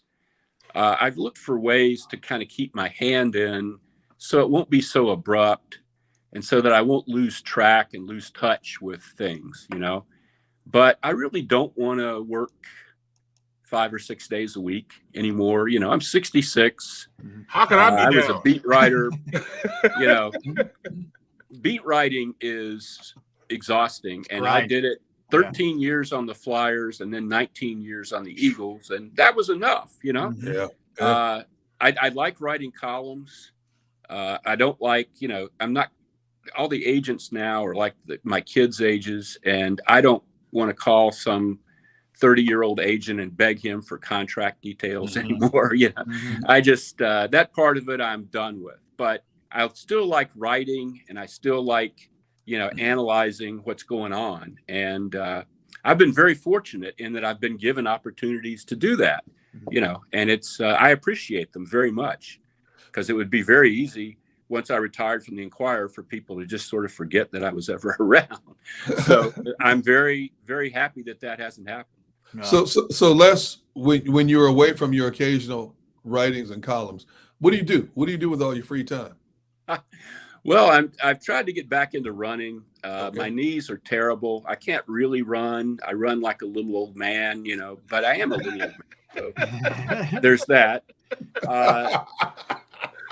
We have this dog who's like a rescue pit bull from Kensington, and she's a handful. And we're actually doing some training now. She's very aggressive to other dogs, not to people, but she thinks basically if you see a dog, you're supposed to fight. And that's kind of, not a good thing. So we're doing a lot of work with that. I have 2 sons, one in Denver, one in Baltimore. I wrote a piece for the Inquirer back in November about going to the Eagles-Broncos game with my sons and sitting in the stands for the first time ever with my kids, watching an Eagles game. And that was fun. As you know, I'm from Charlotte. My mom's 96. I get down there once a month or so. I'm finding ways to occupy my time. Good. Well, it's good to hear. It's good to talk some football with you, Les. And you follow Les at Les Bowen on Twitter, and keep up the good work, Les. We love checking you out, NJ.com and the other outlets. But thanks. I'm going to have a thing in a few days they're going to put up. I'm writing it right now. I'm almost done with it. I talked to Brandon Graham about, he's the longest tenured Eagle now, and that 2010 draft and his memories of that night and everything that's gone since then. I mean, his story is an amazing, all the twists and turns of it. Sure. Yep. Why aren't you Earl Thomas and, Chip Kelly and all the stuff that's happened to Brandon over the years to become like the grizzled old franchise icon that even 5 years ago, I don't think anybody foresaw him becoming. So, look for that. It'll be up there. Excellent. Les, appreciate it. Listen, enjoy semi-retired life, but keep up the good work. Appreciate it. Well, it's good to see all you guys. I hope you do Likewise. very well with this. Thank you, man. Good talking to you. Les. All right, class act right there, Les. Yeah, it is. Guys, let's take a timeout. Let's so we're going to be joined, as I mentioned a little bit later. Anthony Beck's going to hop on at 2:30. We'll talk draft and all kinds of stuff with Anthony, who follows the pro game and the college game very closely. Put 11 years in the NFL, was a college football analyst for a long time, and is now taking over as a head coach for the XFL. Rich Hoffman at 2:00. We'll talk some Sixers. There was an interesting quote, which we'll delve into when we get back, but we'll also talk to Rich about, from Doc Rivers on his tendency for his teams to blow leads in the playoffs. He addressed it today. All right. So we'll talk about that. He did. We'll get into the Sixers when we get back. We'll get into some Phillies who look like they may have found some footing here. We'll do that as well. Barrett Brooks, Derek Gunn, Rob Ellis, Sports Take, JAKIB Media YouTube Network. It's the biggest, most important draft in the history of this Philadelphia football franchise. The JAKIB Media Sports 2022 NFL Draft Special. Live on 6abc.com from the Ocean Casino and Resort in Atlantic City. Presented by First Trust Bank, the official bank of the Philadelphia Eagles. IBEW Local 98, Stateside Vodka, United Healthcare, Mesa Law, 6ABC, and Budweiser, the official beer of the Philly sports fan. Go for the midnight dares. Go for the memories. Go for the view that goes on forever. Go for the bubbles in your bathtub and in your drink. Go to bed whenever you want. Or don't. Go for him. Go for her. Go for the win. Go to Ocean Casino Resort. Book your trip at theoceanac.com.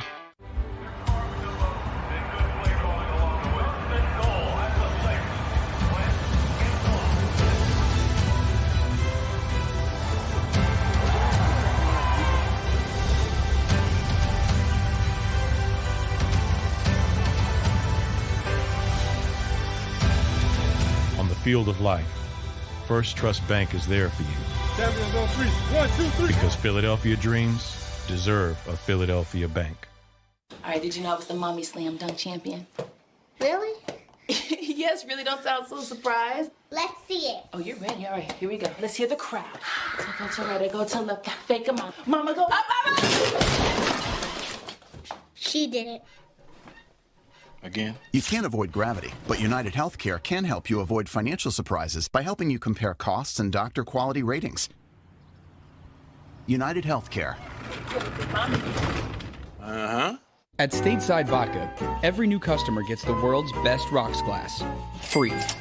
What's that? A rocks glass? You're telling me that bottle is cut in half? You could say that. Holy shit. The glass is for cocktails, right? It's for this, this, this, and that. Is the length of the glass equal to your... You betcha. But is it made out of... Glass? Yeah, okay, but is the rip... Smooth? Will you stop doing... That?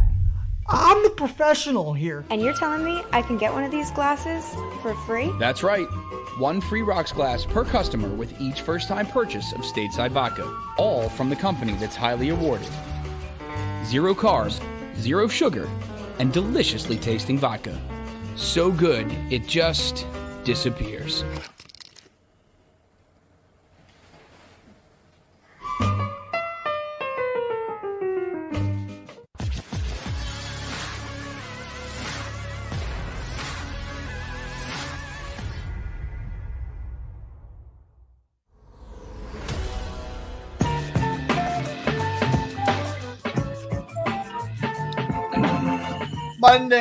Monday's coming up soon, but it's Wednesday. We don't care about Monday.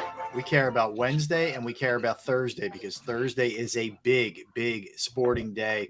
Not only do we have the NFL draft, and our full coverage will be with you from 12 to 3 and then 8 till the first round is over with our draft extravaganza. But we also have the Sixers.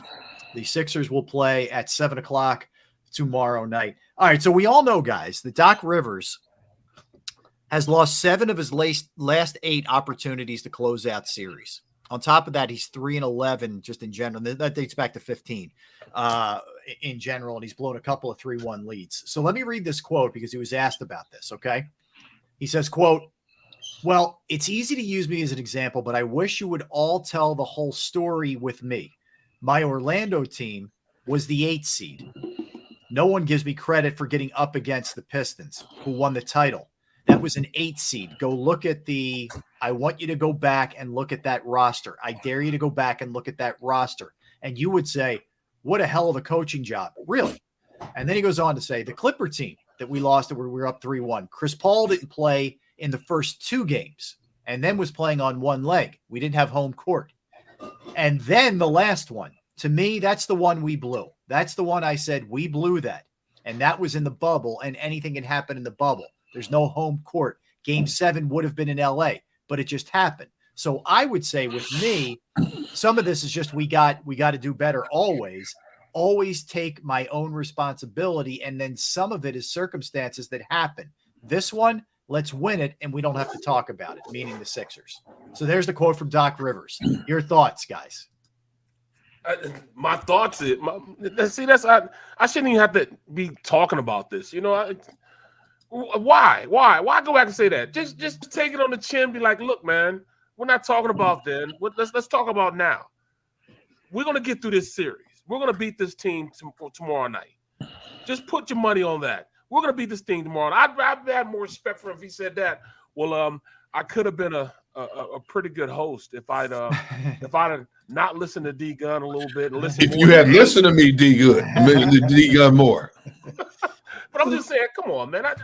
I hate why. Well, the one Derek, he says, well, I didn't have Chris Paul for the first 2 games. Okay, but you were up 3-1. Exactly. Yeah. Look, I'll give him this one. I'll give him when he was in Orlando, because that Piston team was a monster. Yeah. I'll give him that one. All right. But the other ones, I can't give him that. I mean, come on, man. Like Barry said, you know what, man? You just need to suck it up. Hey, it didn't happen.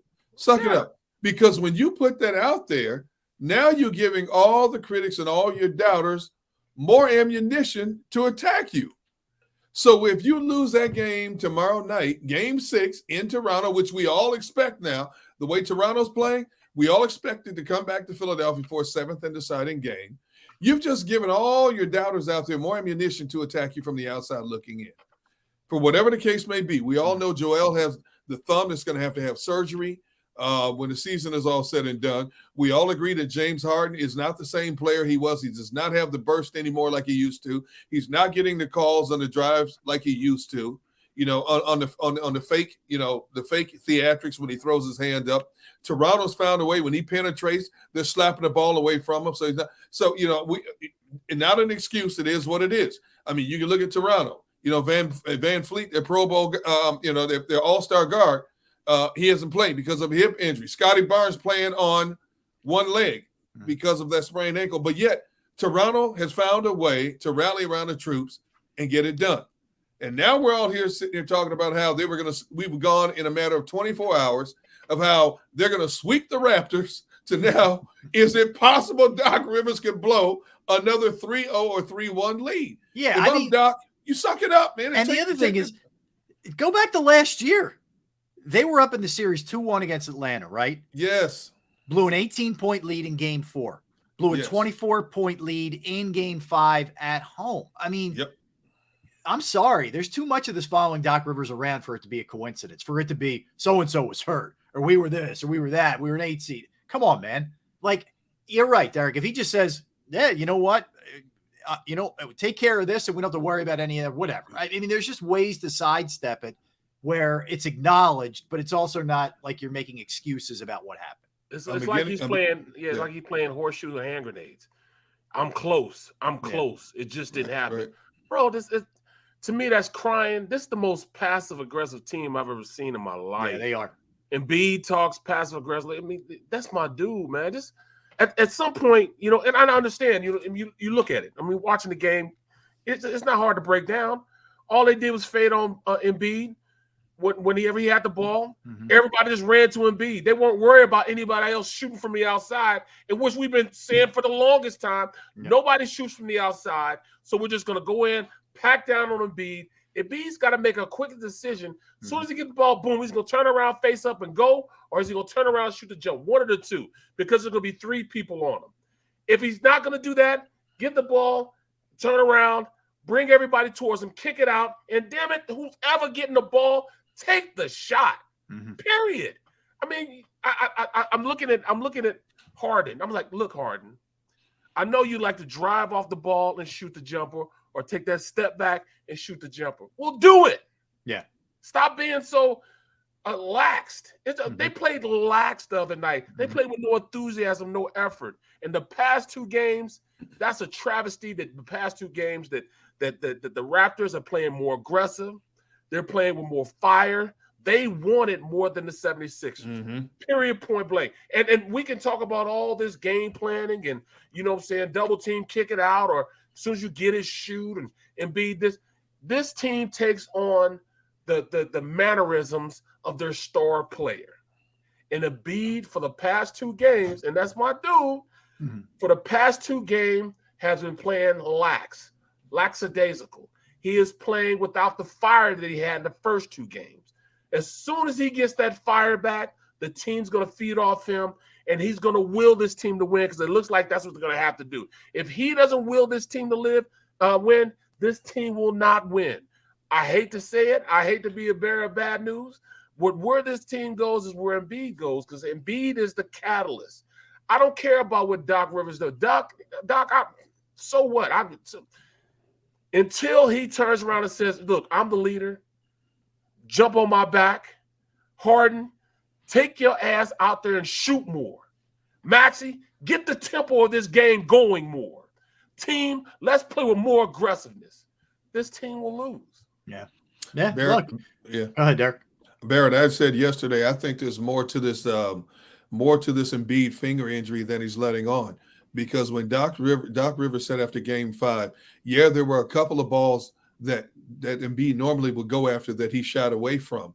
That tells me he's thinking about that injury on both ends of the court a little bit too much. Yes. You can't grip the ball. You can't grip the ball the same way when you're trying to shoot that jump shot. It doesn't feel the same when you put it on the hardwood to dribble.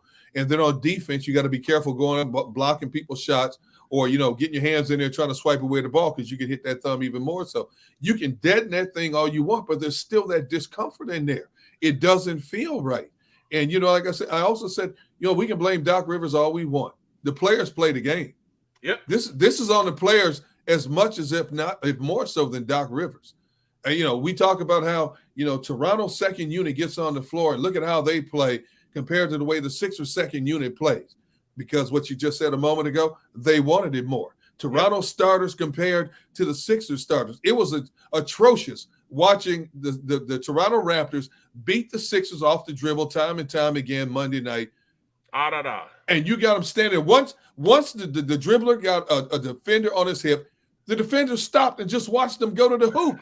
Exactly. If they collapsed, if a Raptor drove down the paint, and if a couple of Sixers collapsed on them, nobody was smart enough to look behind them and realize that Toronto had a guy sneaking down the baseline, easy layup.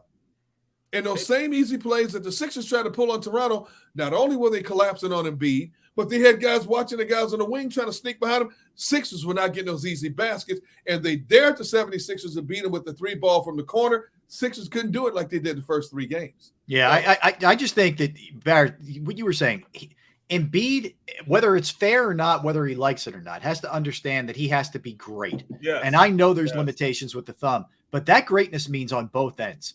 Not only does he have to, get him darn near close to 30, he's got to defend. And his defensive effort was brutal. And I can't remember in his entire career him playing a worse defensive game than he played the other night. And that's not him. And I don't know if it's just Gunner, the psychological thing of the thumb, whatever. He's got to be better on that end. But everybody else does have to do their part too. It's not like he's alone, but he's got to be great. And Harden's got to be a semblance of Harden. He's got to be the catalyst. Where he goes is, where this team goes is where he goes. And to be honest, fellas,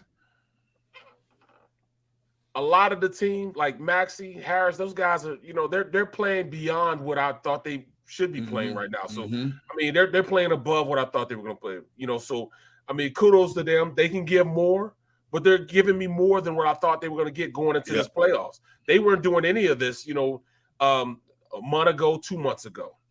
So when I look at Embiid and I look at the rest of the team, well, daggone it, I'm sitting back, man. You know what I'm going to start doing? I'm going to start charging a couple of them players a ticket.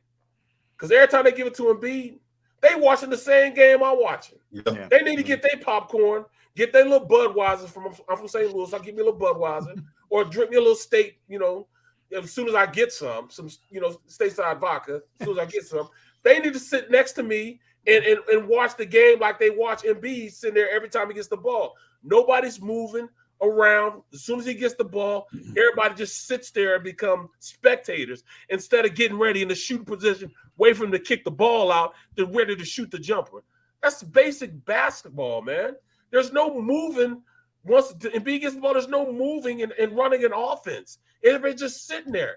And Tyrese Maxey, they saying, if he can't generate, points off them, he's not going to be good. No, he can be good. You got to set yourself up to play. These guys don't set themselves up to play, man.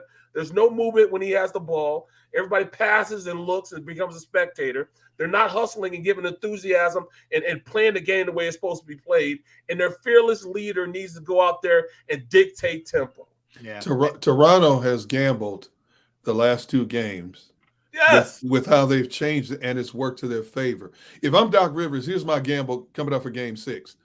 I'm going to do what Toronto does on defense. I'm going to drop several guys back in the paint when guys start driving the paint to help them beat out, to help them alleviate it. And I dare Toronto to beat me from the outside.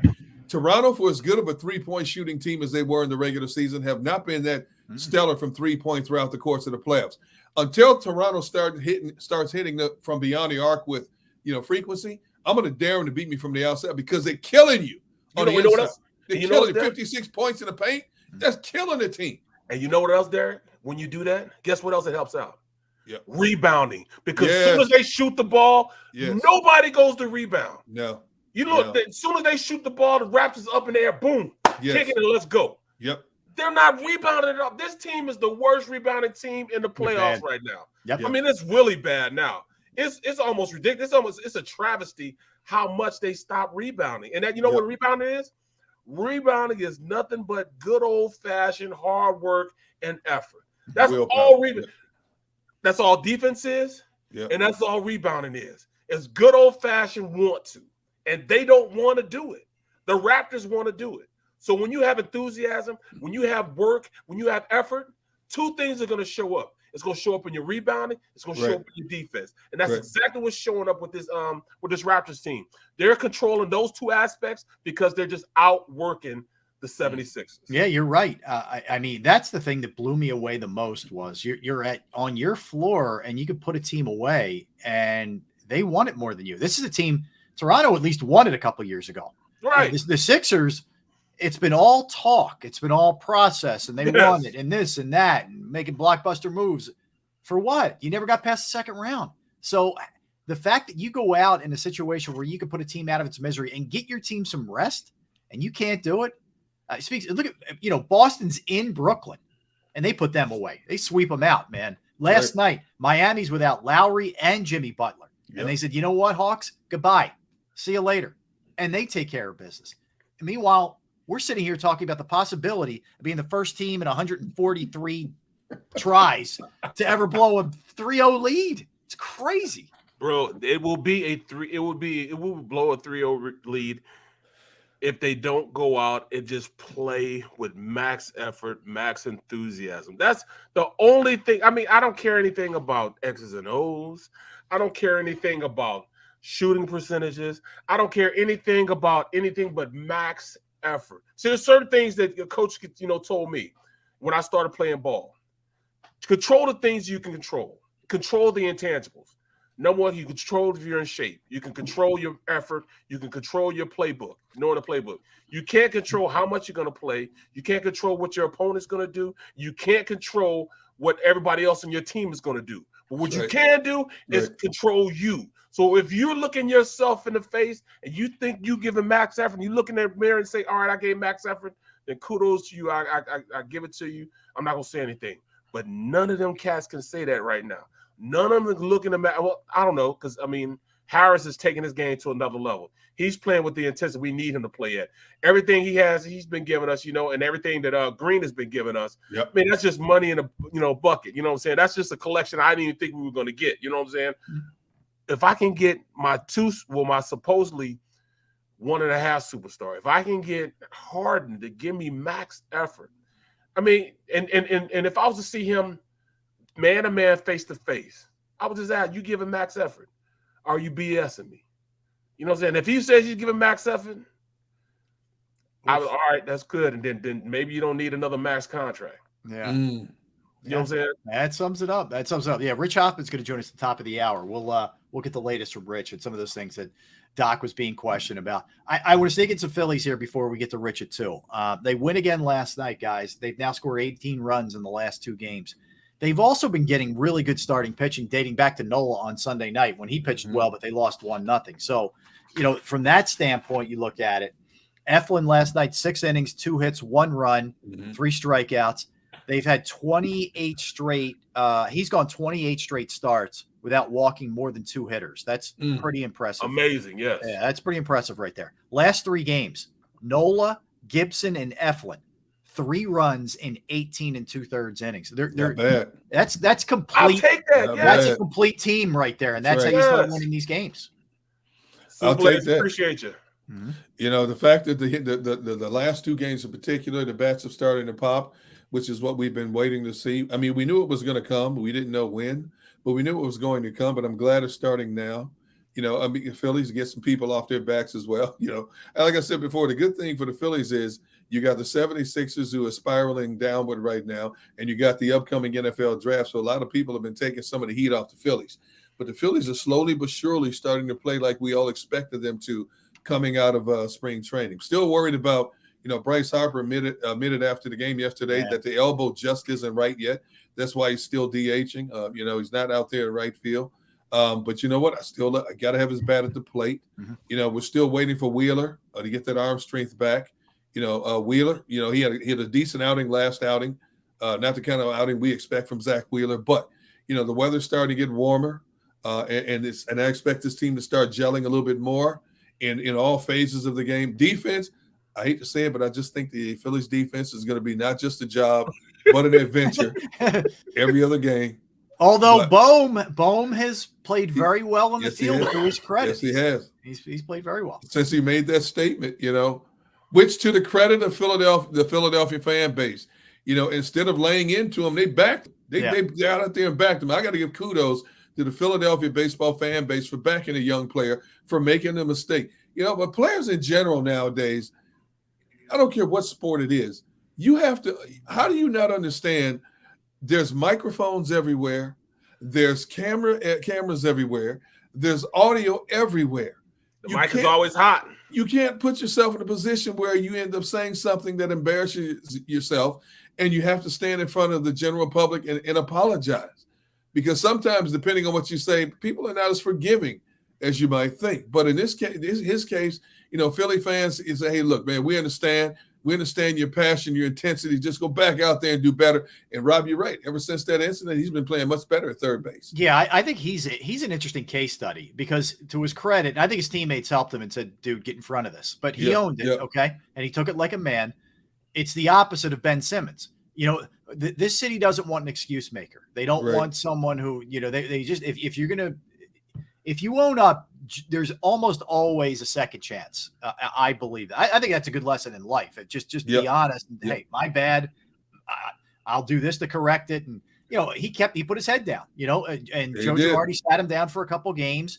He worked on his fielding constantly prior to games, in between, whatever. And he's been hitting. Even when he wasn't starting, he was coming in as a pinch hitter and getting the job done. So Bohm's starting to be a really good story for this team. And yeah, Derek, you're right. I mean, is it concerning? Harper has some, you know, goes through some drills yesterday. He said it's still hurting. At least he's still hitting, you know, and he hit again last night. But they're getting contributions from up and down this lineup. I mean, you look at it last night, Harper 2 for 4. He had a double. Gregorius comes back 2 for 3, 3 runs and RBI. Herrera, who would expect that? 2 for 4 with a home run, 3 runs driven in. So they're starting to look like the team we thought they were going to be. That's for sure. And that to me is a very encouraging sign in general for where this team's headed. It's encouraging, man. And bro, we have the roster, man, to at least be competitive, man. And that's all we can ask for. You know, of course we're going to go up against Atlanta where, you know, their pitching is unbelievable, especially towards the end. Yeah. Their pitching starts bulldozing people, taking over. You know what I mean? But, I mean, we have some hitters now to counter that. You know what I'm saying? I mean, it's almost like we have a Loyola Marymount. We have a Loyola Marymount Phillies team. You know what I'm saying? But then we have the defensive team, you know, of Indiana. You know what I'm saying? That's, you know, that the forces of nature, you know, are just opposites when it comes to those two teams. Right. But at least we have a shot. We're going to outscore people. And, you know, our pitching may not be up, but hey, at least we're going to outscore people. And that's the way I got to think of it. That's the only way I can stay sane when I'm watching these games is, all right, eventually these bats are going to take over. Yeah, no, listen, and I think that's kind of where things are right now. All right, before we get to Rich, have you been following what's happening in baseball? The pitchers are not allowed to use that tack anymore that they were using. The rosin bag is different now. Right. They can't go to their hats and they're get the sweat as much as they used to be able to. It's much more limited. And what we're seeing as a result of that is a lot more batters getting hit by pitches. And it happened again last night in the Mets. The Mets get hit 3 times. Pete Alonso's been hit in the head twice in the last week or whatever it is. The one broke his helmet. And you're hearing more and more of this from the pitchers don't like it and the batters don't like it. They would rather a guy be cheating a little bit with some tack and have control where he's not going to hit the batter than what's going on now. And baseball so far is just kind of sticking their head in the sand and not addressing this. It's going to be fascinating. And the pitchers, by the way, claim the balls are different too, on top of everything else. That's the same thing. And baseball, they just can't get right, man. I mean, say what you want to say. I still think the baseball era is the funnest era, and these guys taking these steroids, it changed how I watch the games. It made me a fan. Well, now it's, now with pitching, if you can't, get your little tar or wax, or whatever it is, get control of the ball. I mean, they're just trying to get these guys off they're crowding the base. So they're crowding, man. Of course they're going to get hit because they don't have the control now that they have with a little extra, gum here or Yep. I mean, it's just going to happen that way, man. So, I mean, what do you want, I mean, it's almost like, what comes first, the chicken or the egg? What comes first, the guy get hit in the head or, the guy not crowding bait? Or would you just allow him just go ahead and do whatever you need to do, man? I sense that baseball won't make any kind of announcement, but the wink, nod, back off some of this. You're absolutely right. Yep. And let these guys get back to using some of the stuff that they were using. But you know what? It also has a lot to do with the with how these guys are complaining as far as the skippers keep complaining. They got to stop complaining so much about. All right, well, why is he touching this or why is he taking so long to do this? Leave it alone. You can't have it both ways. Exactly. You can't have it both ways. Unfortunately, I hate to say this, but I think baseball won't take a serious look at this and make a serious adjustments until some player is hit in the head severely. And you see him laying there sprawled on the ground. He's got to be taken off on a stretcher. You're right, Rob. I think, Rob, right now, I think baseball's just say, okay, we'll look at it. We'll look at it just to blow people off. Yeah. But, a lot of times definitive decisions and stuff like this aren't made until somebody is seriously hurt. And I don't want to see it get to that point, but history has shown in any sport that sometimes a definitive action, it comes down to a definitive situation getting you definitive actions. Yeah, well said. Well said. All right, so we roll into the final hour of the program. Coming up, Rich Hoffman Jr., who covers the Sixers for The Athletic. And then coming up at 2:30, we'll have Anthony Beck. Anthony Beck, longtime NFL player, analyst, and now a head coach for the XFL. We'll talk a little draft with Anthony. Don't go anywhere. Smash that like button, everybody. Barrett Brooks, D-Gun. I am Rob Ellis, JAKIB Media, YouTube Network, Sports Take.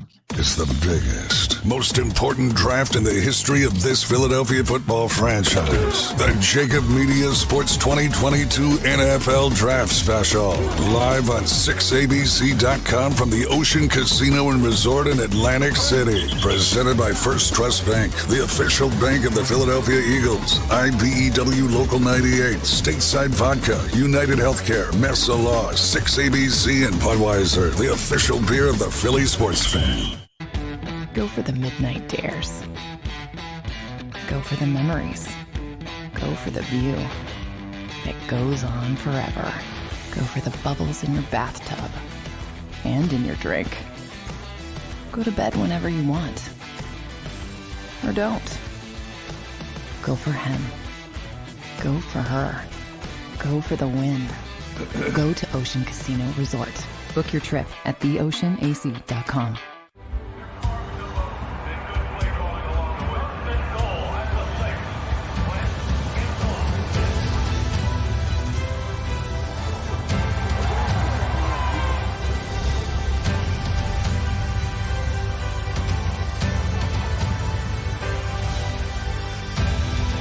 On the field of life, First Trust Bank is there for you.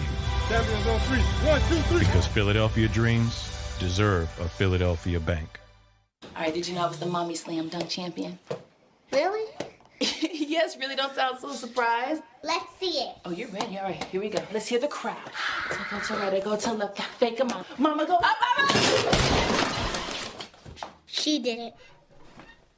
Again? You can't avoid gravity, but United Healthcare can help you avoid financial surprises by helping you compare costs and doctor quality ratings. United Healthcare. At Stateside Vodka, every new customer gets the world's best rocks glass, free. What's that? A rocks glass? You're telling me that bottle is cut in half? You could say that. Holy shit. Glass is for cocktails, right? It's for this, this, this, and that. Is the length of the glass equal to your... You betcha. But is it made out of... Glass? Yeah, okay, but is the rip... Smooth? Will you stop doing... That? I'm the professional here. And you're telling me I can get one of these glasses for free? That's right. One free rocks glass per customer with each first-time purchase of Stateside Vodka. All from the company that's highly awarded. 0 carbs, 0 sugar, and deliciously tasting vodka. So good, it just disappears.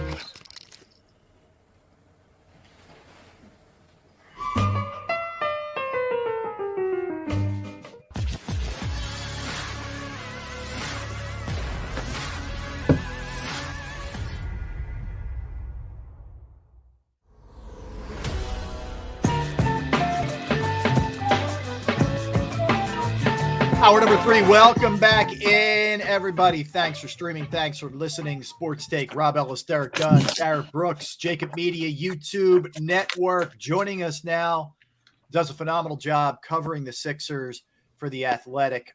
You should check out all of his work, and that's Rich Hoppin. Rich, welcome to the show, man. How you doing? Good, guys. Good to be with you. Rich, let's start with this one, man. Naturally, it came up here, Doc Rivers' propensity to lose leads, and you tell me, because it's a little bit more difficult, reading text and getting a vibe for what his reaction was. But did you get a sense that he was a little testy when answering that question about having dropped a lot of big leads? He's been testier this year, I would say. Okay.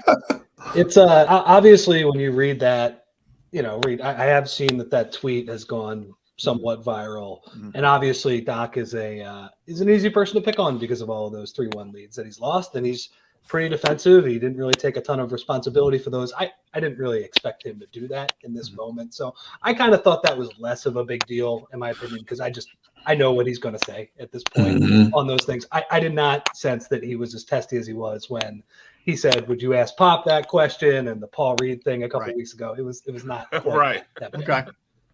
Hey, Rich, how surprised are you that we're sitting here looking at a 3-2 series instead of the series being over? I would say I am not surprised from the start of the series. I thought it was going to be hard. I thought for a lot of the reasons we have seen in the past couple of days. But the way it's gone, I mean, to get up 3-0 and to just guys, those were really bad performances, both of them. Like really unfocused, really bad performances. And you see these other teams around the league, like Miami last night. They don't have Jimmy Butler or Kyle Lowry. They take care of business. That's right. I think that's been the story of the Sixers team for a long time. Like they're a flawed group, and they need to bring like a certain level of focus to win games. And when they don't, they look horrible. That's just what happens. And yeah, so I am surprised. I thought they were going to win the other night. I thought game 4, okay, like that's a little bit of human nature. It's hard to sweep a team, whatever. I mean, to just, they got dismantled the other night on their home court from start to finish. And I think Toronto they've certainly figured out some things with this longer lineup. They are starting to play a little bit, but yeah, Joel Embiid the other night he was not very good. And I was just pretty surprised by that in the whole team. Is he letting the thumb get to him too much? I know it's easy for us to say we're not dealing with a torn ligament and trying to play in the NBA. Okay. So that's, a given, but Rich, he tends to wear his heart on his sleeve at times. And when he's banged up, everybody knows it. Defensively, it was as bad as it gets. And how much of that is him? I don't want to deal with this because it's going to hurt my thumb if I block a shot or whatever. I wonder if it is affecting him a little bit, Rob. I mean, I've honestly been, he didn't make a lot of threes the other night. I was watching him shoot after practice today with Harden. I think he can get through this with the catching and rebounding. Like, yeah, it's going to affect him a little bit. Like you saw in the first game, he didn't want to go for all of those rebounds because, you know, a ball coming high off the glass is going to hurt when you catch it. The defense the other night was insane. It is the worst defensive game I've seen him play. I've watched him play his whole career up close. It was to do that in a closeout game and have Precious Achiuwa driving by you, like getting into you and moving you like he's prime LeBron is just, it was stunning. And I'm going to believe, because Joel Embiid, for the most part, the experience of watching him has been an absolute pleasure. And that guy brings it pretty much every night. I am going to believe that he's going to be better on that end. But that was mystifying the other night. Yeah. Like they had a chance to get back in that game in the third quarter, and for him to be the guy that was letting them down on the defensive end was crazy to me. So I think there is a little bit, like I think it's going to be an issue, that hand, the rest of the playoffs. Like he's just going to have to fight through the pain or whatever. But yeah, I mean the defense, there's just no excuse for that. That doesn't really have a lot to do with your hand, honestly. You know, I'm surprised more so than anything else when you look at the adjustments Toronto made the last couple of games in terms of packing it down more in the paint to give help on Embiid. You know, they're crashing the boards a lot more. I'm just surprised with the veteran presence that the 76ers have and the head coach who's been around the block in the playoffs a few times. They have not made the necessary adjustments to combat what Toronto is now trying to do. And for the life of me, I don't understand. Even if it's not the coach making the decision, you have enough presence on the court to say, hey, look, we've got to get back. You can't let these guys just blow by you and walk to the hoop. Somebody's got to help crash the boards. We know Embiid's hurry. I don't know. We know a coach gets a lot of the blame and a lot of credit for what happens and what doesn't happen. But there has to be the onus on the players at some point to take responsibility for this thing the way it has spiraled downward the last couple of games. Yeah, definitely. And I'm in general, like the way I view these series, it's like, I think the coach matters, but I think it's a players' league for the most part. And that's why when Brett Brown got fired and everybody was calling for him, I was like, man, you better change the roster. And if this is a disaster and Doc gets fired, which, like, look, I think that is going to happen if they do not make a deep run in these playoffs. If you don't change the players or the players don't get any better, then it doesn't really matter. And yeah, I would say too, the team they are playing, they just feed on the small stuff. Yep. They feed on, if you don't get back in transition, which means like the Sixers take a bad shot, Harden or Embiid tries to bait a foul and they fall down, they're going to kill you in transition. They're going to kill you on the offensive glass if you don't box out, which is, you know, they actually did an okay job of that the other night, which was kind of strange. But like this team, the one advantage they have, I would say, is just they're so much more athletic across the board than the Sixers. I think the Sixers have better basketball players. I think they have better shooters. I think they have more top-end skill. But the small things, like just giving the ball to them, too. They had 16 turnovers the other night.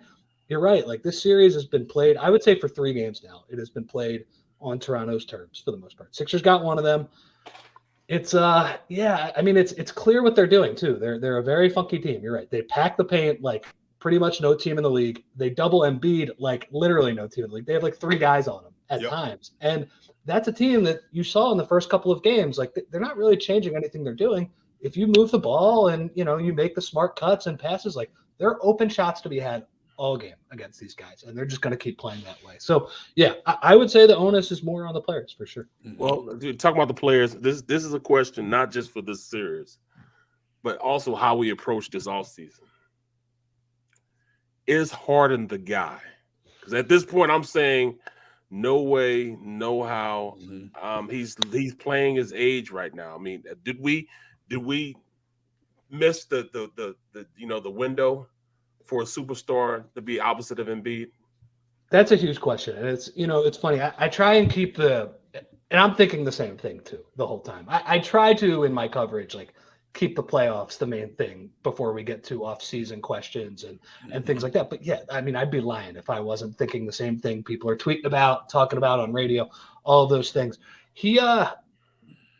If you are going to sign him long-term, you are going to need an assurance that the hamstring or something is slowing him down, because like when you traded for him, I think he's 32 years old right now. And if you're going to sign him to what would have been a scary contract regardless, the hope would have been 32 and 33 and maybe 34. Those are the good years. Like they need to be better than this. So to sign somebody to a long-term contract after this is the first year, if he continues to just keep going downward from that, that is horrifying. And yeah, his burst is he just can't get by guys the same way. It was really weird. Like the first week he was here, he was getting by guys consistently and playing great.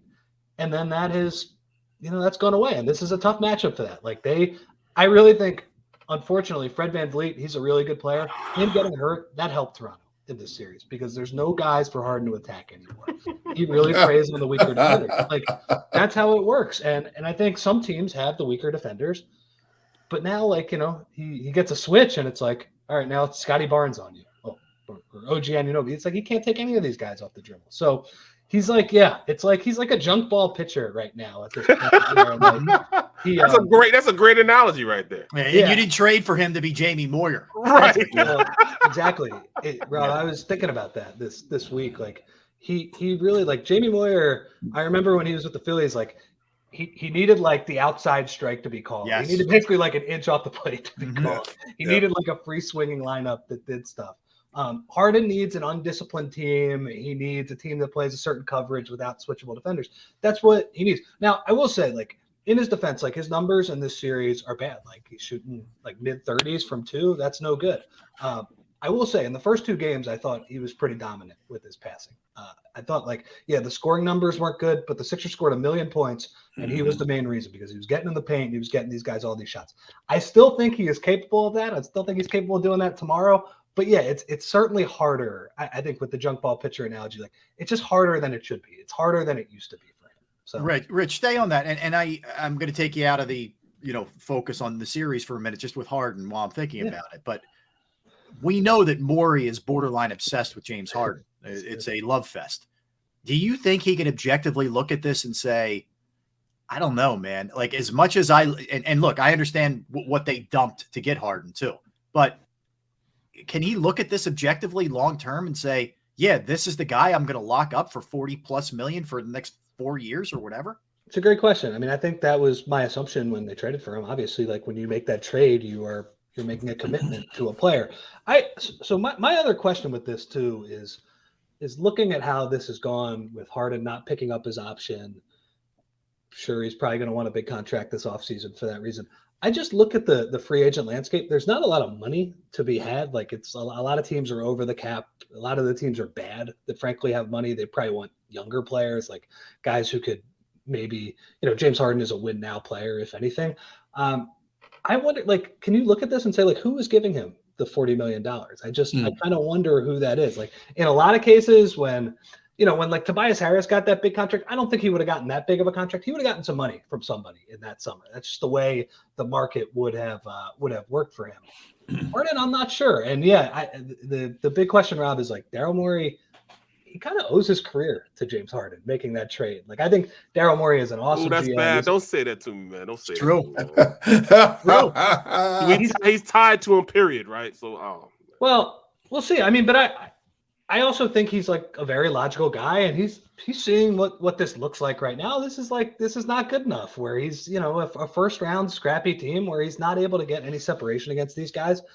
So I mean, guys, if I could tell you, I knew what's going to happen in the offseason, I would love to know that.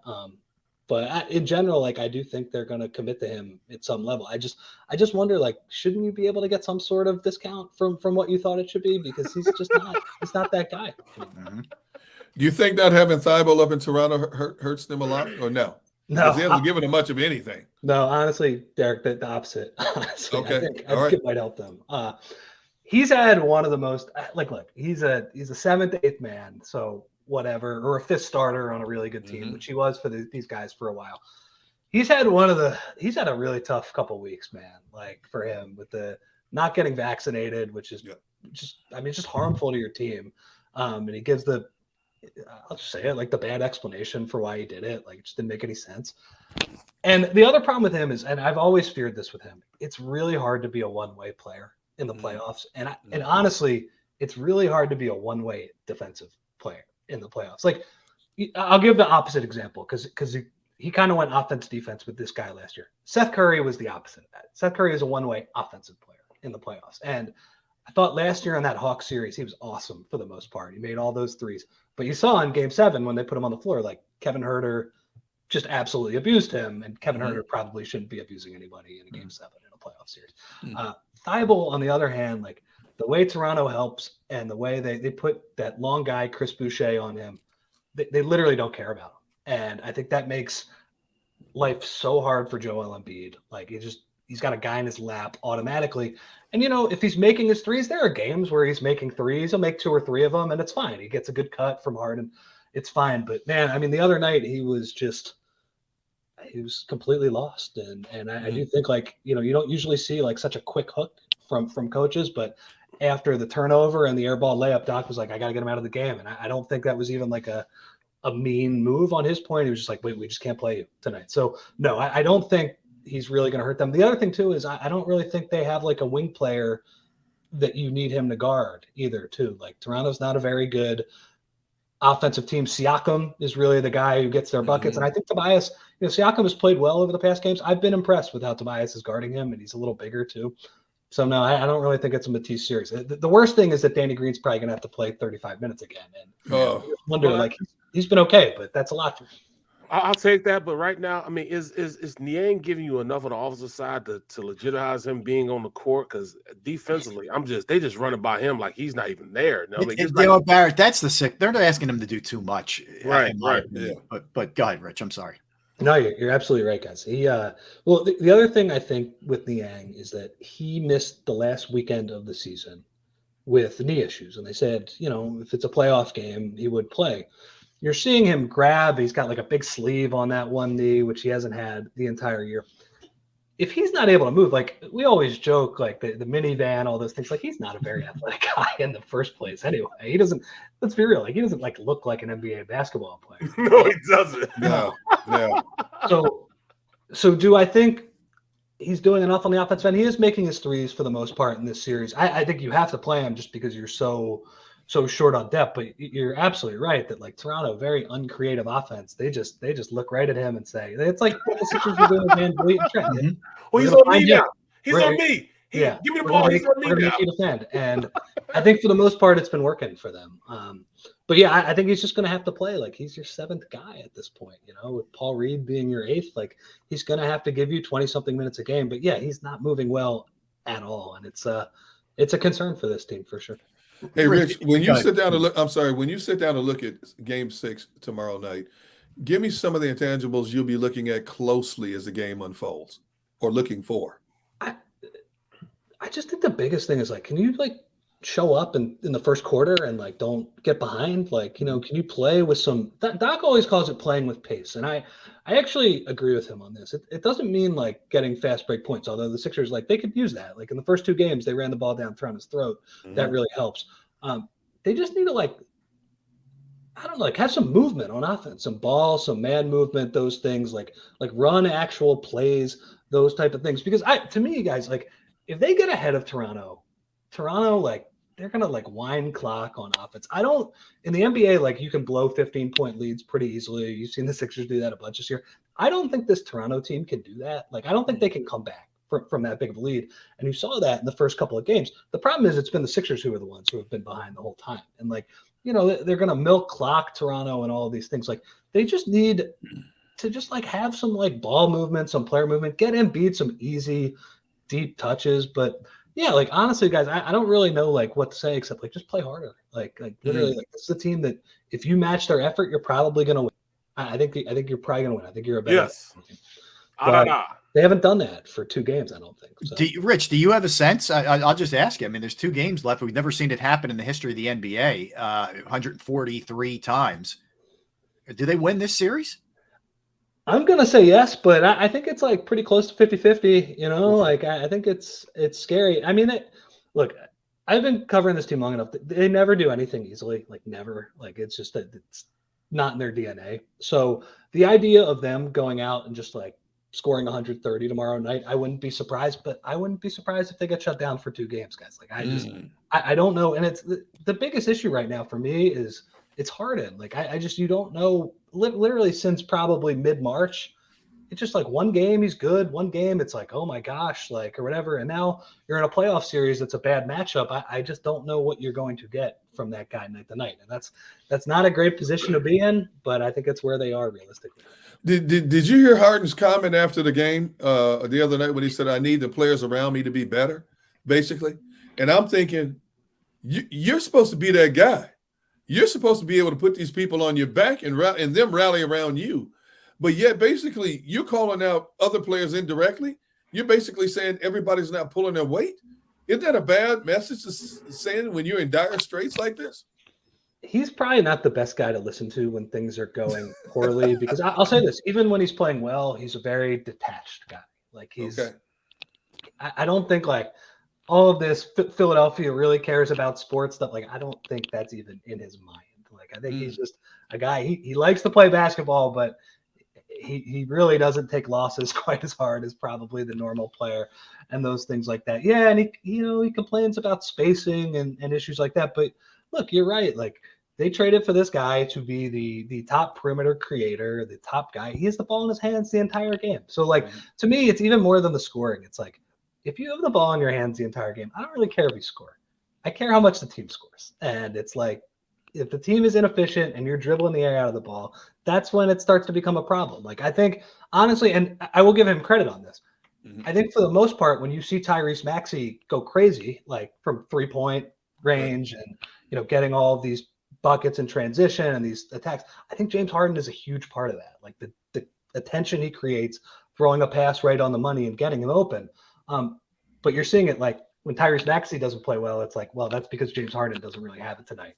And he's dribbling the ball a lot, and it's those type of things. So yeah, it's he's a frustrating guy to get it. But like, it's funny, a lot of people made a lot about Embiid's comments the other night about like, it's not my job to get him to take more shots. Like, I don't know if he's capable of taking more shots, guys. Like, which is crazy because this is the guy who, he scored 37 points a game one year or whatever. And he led the league in usage rate for like 5 years in a row. He was playing 1-on-5 basketball and doing it very well for a lot of his career. It's bizarre to see him at this point, like where he has this great piece in Joel Embiid, and it's not as easy for him anymore.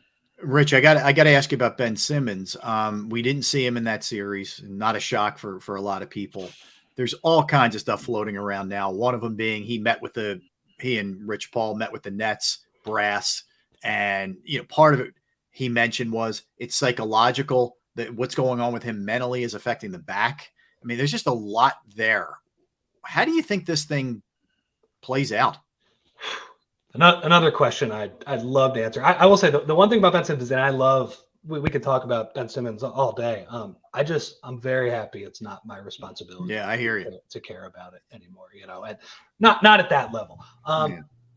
Guys, I think, he's went about this, I think, really poorly for the most part, him and his agency. And I think the Nets did a really poor job. Like, all of these reports of, oh, he's ramping up to play. What is this? Like, are you going to play or are you not going to play? Like, wait, it's not that big of a deal. Like, it's not like an 8-step process to want to play a game. I think his mental anxiety issues are just a huge issue for him right now. And I think he's kind of played with that tough guy persona for a lot of his career, and the blowing the smoke between the nose. And I just think like underneath that, he's a guy who I think he's scared to play right now. And I thought the idea of throwing him out there in a game 4, I mean, I know the series was 3-0, but like, what if it was 2-1 either way? You're going to throw him in that series against that team? Like that never made any sense to me ever. And it's just, this is a guy who, and it gets lost because of the circus that has been his last year. This was a guy who was like not trying to play against Trae Young and the Atlanta Hawks last year. Like, that was his last actual basketball moment. Look, I think he's probably going to come back next year. Like, that's a lot of money, and he's gonna lose that, I think, starting next year if he doesn't play with it. But this could go poorly for him, man. He's got some real, I think, mental and anxiety issues to have to deal with, and I do have some sympathy for him in that regard. But also the way he's gone about it has been not great. So I understand why other people have less sympathy. Absolutely. Hey, right. Yeah. Hey, Rich, when you look at the Eastern Conference, who do you like better, Boston or Miami? I like Boston better, and I actually think for the Sixers too. Miami would be a tough matchup, but I actually think like if they got through this series for a 1 seed, I think Miami they'd have a chance to win that series. I'd probably pick Miami, but like it'd be like 40-60 to me. Like they could. It's just the issue, right? I would have went higher too, but Jimmy has looked pretty good in these playoffs so far, and that was kind of my big thing with them. But I watched the Sixers beat them a couple weeks ago with nobody, with Tyrese Maxey basically by himself, just lighting them on fire. Boston to me is the worst. Not only are they, I think, the best team, I think they're the worst matchup for the Sixers by a mile. Like I think the way that team guards is just. It's terrifying. I mean, they switch 1 to 5. They're a much better version of Toronto, where they are super solid, and they also have Jason Tatum and Jalen, guys who can get their own shots, very easily on the other end. So it's been honestly, it's a super weird year. I remember they came to Philly in like January. They were a disaster. They scored like 80 points. We're talking about how Thibault stinks right now. He shut both those guys down. It was wild. Their vibes were so bad. So for them to honestly persevere through that and get to this point is one of the crazier stories I've seen all year. But like I think Milwaukee and Miami would be favored against the Sixers, but I don't think the Sixers would completely be drawing dead against those teams, assuming Embiid is relative Embiid. Boston would be a tough sell for me, man. I think that team that's a tough matchup. No doubt. Rich, appreciate it, man. Great catching up with you here. And thank you, man. Looking forward to talking to you down the line. Really do. Great convo. Great work on the Athletic, man. Thank you. All right, that's Rich Hoffman. All right, guys, let's do this. Take a timeout. We're going to get it back to the Eagles here. We'll talk about the draft, which is coming up. Man, we are now, 29 hours and 40 minutes. Who's counting? Too long. Too dang long. I don't even know at this point. It's hard. But anyway, so we'll come back. Barrett Brooks, Derek Gunn, Rob Ellis. We'll talk to Anthony Becht, who played in the league for 11 years, covered the game, not only at the NFL level, the college level, and now will be a coach in the XFL. We'll talk to Anthony when we get back. Sports Take, JAKIB Media YouTube Network. It's the biggest, most important draft in the history of this Philadelphia football franchise. The JAKIB Media Sports 2022 NFL Draft Special. Live on 6abc.com from the Ocean Casino and Resort in Atlantic City. Presented by First Trust Bank, the official bank of the Philadelphia Eagles. IBEW Local 98, Stateside Vodka, United Healthcare, Mesa Law, 6ABC, and Budweiser, the official beer of the Philly sports fan. Go for the midnight dares. Go for the memories. Go for the view that goes on forever.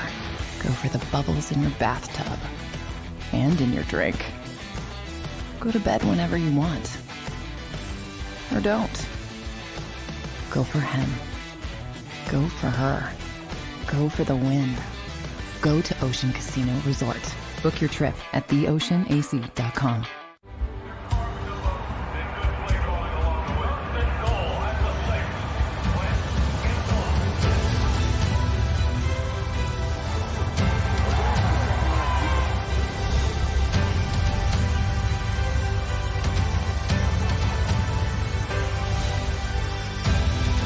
On the field of life, First Trust Bank is there for you. Champions on 3. 1, 2, 3. Because Philadelphia dreams deserve a Philadelphia bank. All right, did you know I was the mommy slam dunk champion? Really? Yes, really, don't sound so surprised. Let's see it. Oh, you're ready. All right, here we go. Let's hear the crowd. So go to right, go to left, fake a mom. Mama, go up, mama! She did it. Again? You can't avoid gravity, but United Healthcare can help you avoid financial surprises by helping you compare costs and doctor quality ratings. United Healthcare. At Stateside Vodka, every new customer gets the world's best rocks glass. Free. What's that? A rocks glass? You're telling me that bottle is cut in half? You could say that. Holy sh! The glass is for cocktails, right? It's for this, this, and that. Is the length of the glass equal to your... You betcha. But is it made out of... Glass? Yeah, okay, but is the rip... Smooth? Will you stop doing... That? I'm the professional here. And you're telling me I can get one of these glasses for free? That's right. 1 free rocks glass per customer with each first-time purchase of Stateside Vodka. All from the company that's highly awarded.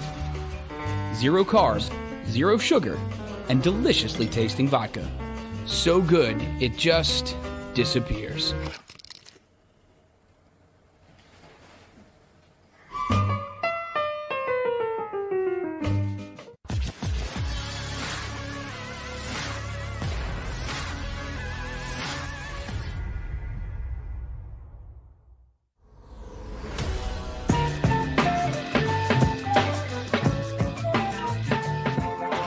Man, it's been a quick one today. That is for sure. We are rolling into the final segment of the program. Derek Gunn, Barrett Brooks, Rob Ellis, Sports Take, each and every day, noon to 3. And you get a double dip tomorrow. We're on 12 to 3 with Sports Take. And then after that at 8 o'clock, starting at 8 o'clock, not only on our usual JAKIB Media YouTube network, but also 6abc.com.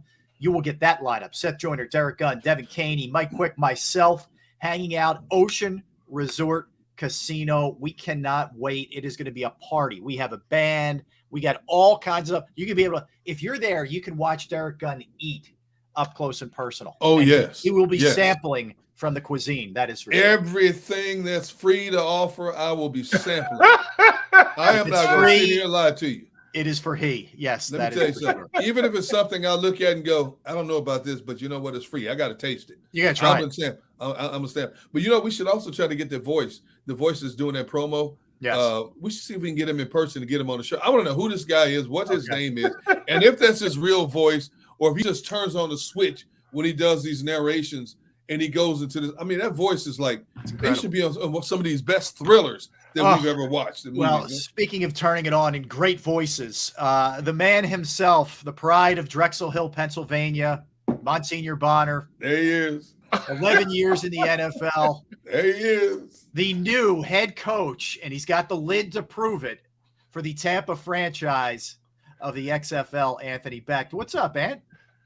Gentlemen, good to be now. Gentlemen, I'm not with any franchise yet. We haven't designated the cities yet, so that's soon to be coming. I'm projecting That's not a guarantee, so we'll see how that works out. But I'm excited, man. Thanks for having me on. What made you want to be a coach, man? Yeah, man.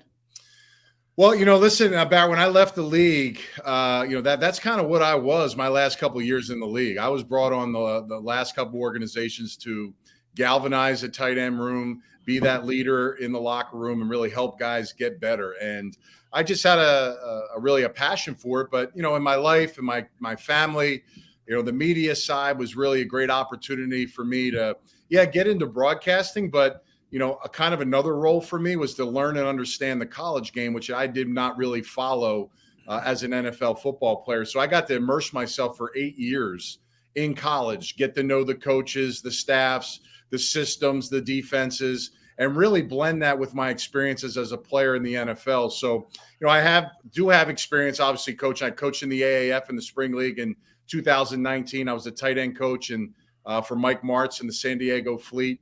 And Mike really took a liking and took me under his wing a little bit and told me, look, you should be doing this. You shouldn't be in the broadcast booth. So I told him, I said, one day it'll work out. We'll figure it out. So I've kind of like sprinkled it in college all-star games, high school football, and kind of done the full gamut. But this is a great experience. I pushed all my chips in and I had a good vision and sell, and they bought it. So I'm all for it. I can't wait. Anthony, kudos to you for even wanting to be a coach in today's climate, because every time I talk to former players about coaching, they all say, I can't coach these players today. You need 53 psychologists to coach these. Not like back in the day when you had a Chuck Noll, a Tom Landry, everybody got coached the same way. You need 53 Jedi mind tricks to coach these guys individually, man. So you must have a lot of patience to want to coach these guys at this level.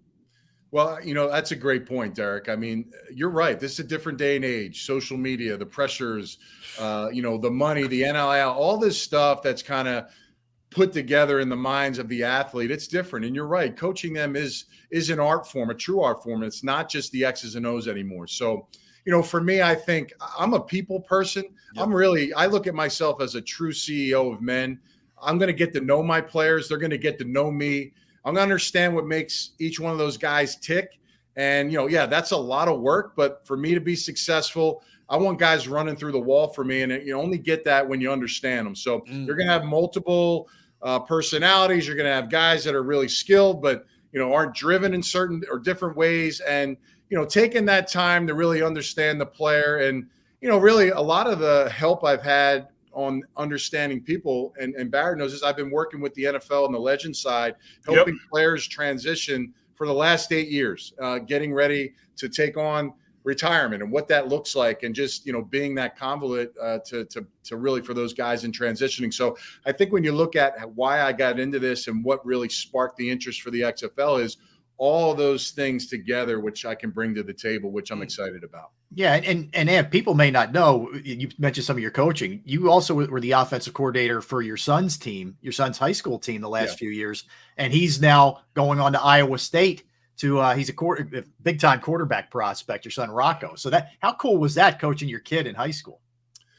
I'll tell you, in 2019, COVID was hitting and everything was getting crazy. My contract was up with ESPN, and I thought I was ascending in the broadcasting side in college football. And for whatever reason, my contract, COVID, and just the business in general, things were kind of cut down, and I became one of those guys. But honestly, it was a blessing in disguise, because I did go and help coach my son in high school. And those are 2 years I'll never get back with my son. And I was able to kind of it wasn't me coaching him. It was just kind of giving back to the guys around him. He had already been kind of being instilled in things that he wanted to get from me.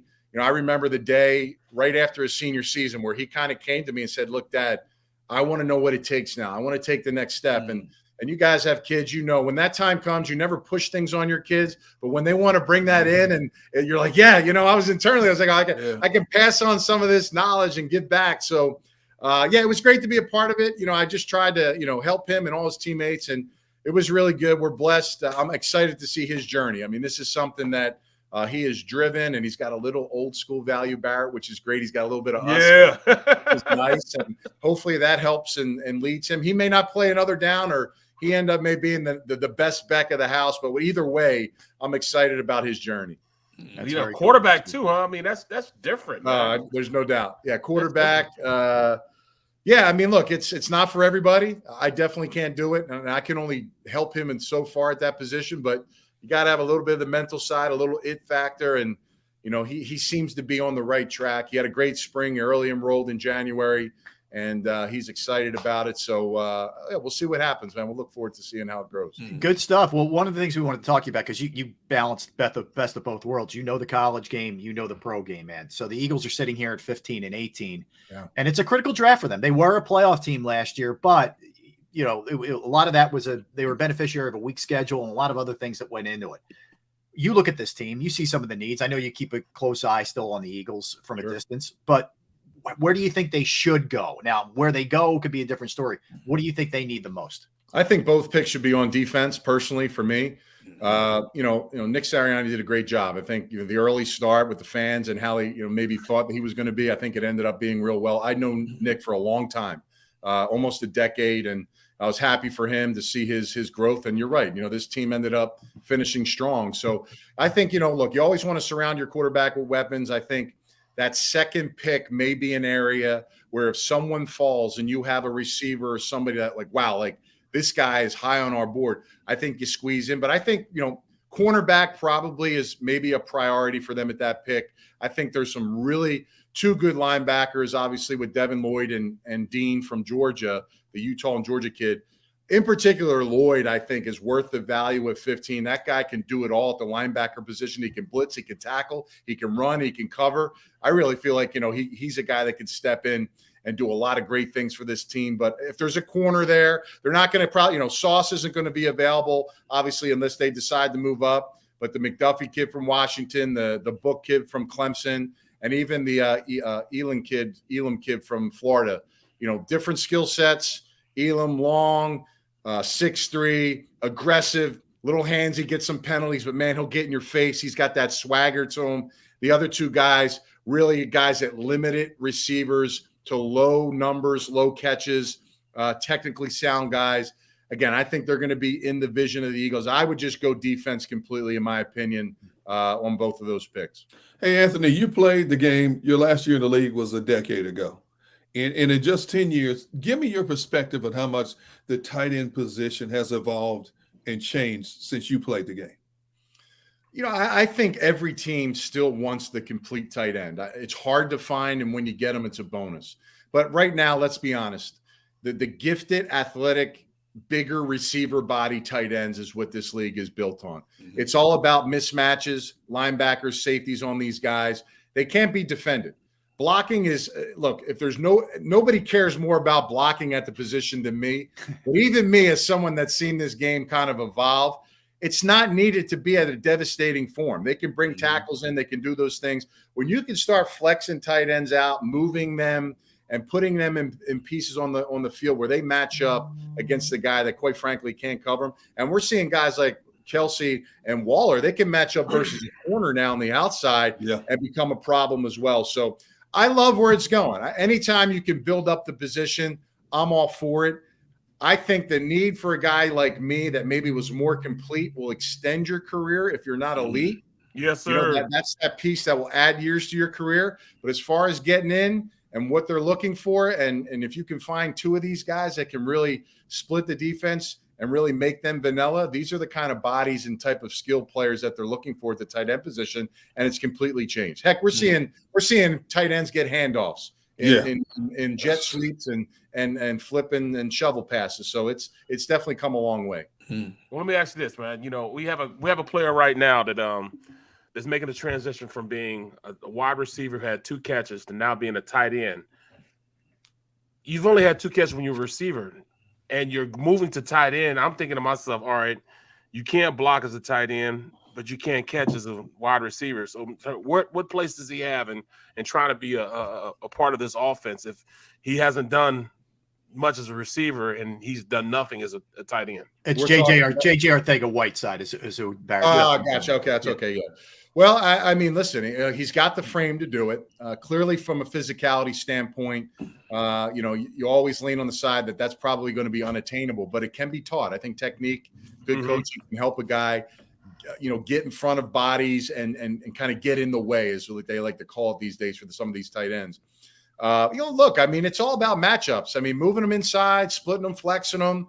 Are you confident enough, getting passes to him and making him an important piece? The only way he's going to develop at that is actually putting him out there and giving those realistic chances. So transitioning in practices and during the week is one thing, but the live bullets is where it matters. And, I don't know if there's enough room for him to get that practice and those reps that he needs to be a successful guy. But I think when you look at him from a body standpoint, clearly he can still have enough speed and do those things, but I don't see him being he'd be more of that H guy and, maybe like come across the back end of the line, get in the way, cut off a guy. But as far as, end of the line tight end, it'd be a struggle. There's no doubt. I mean, it's not easy. When Tebow was trying to do it, these things are laughable to me when folks think, oh yeah, that's the easiest transition. It's not.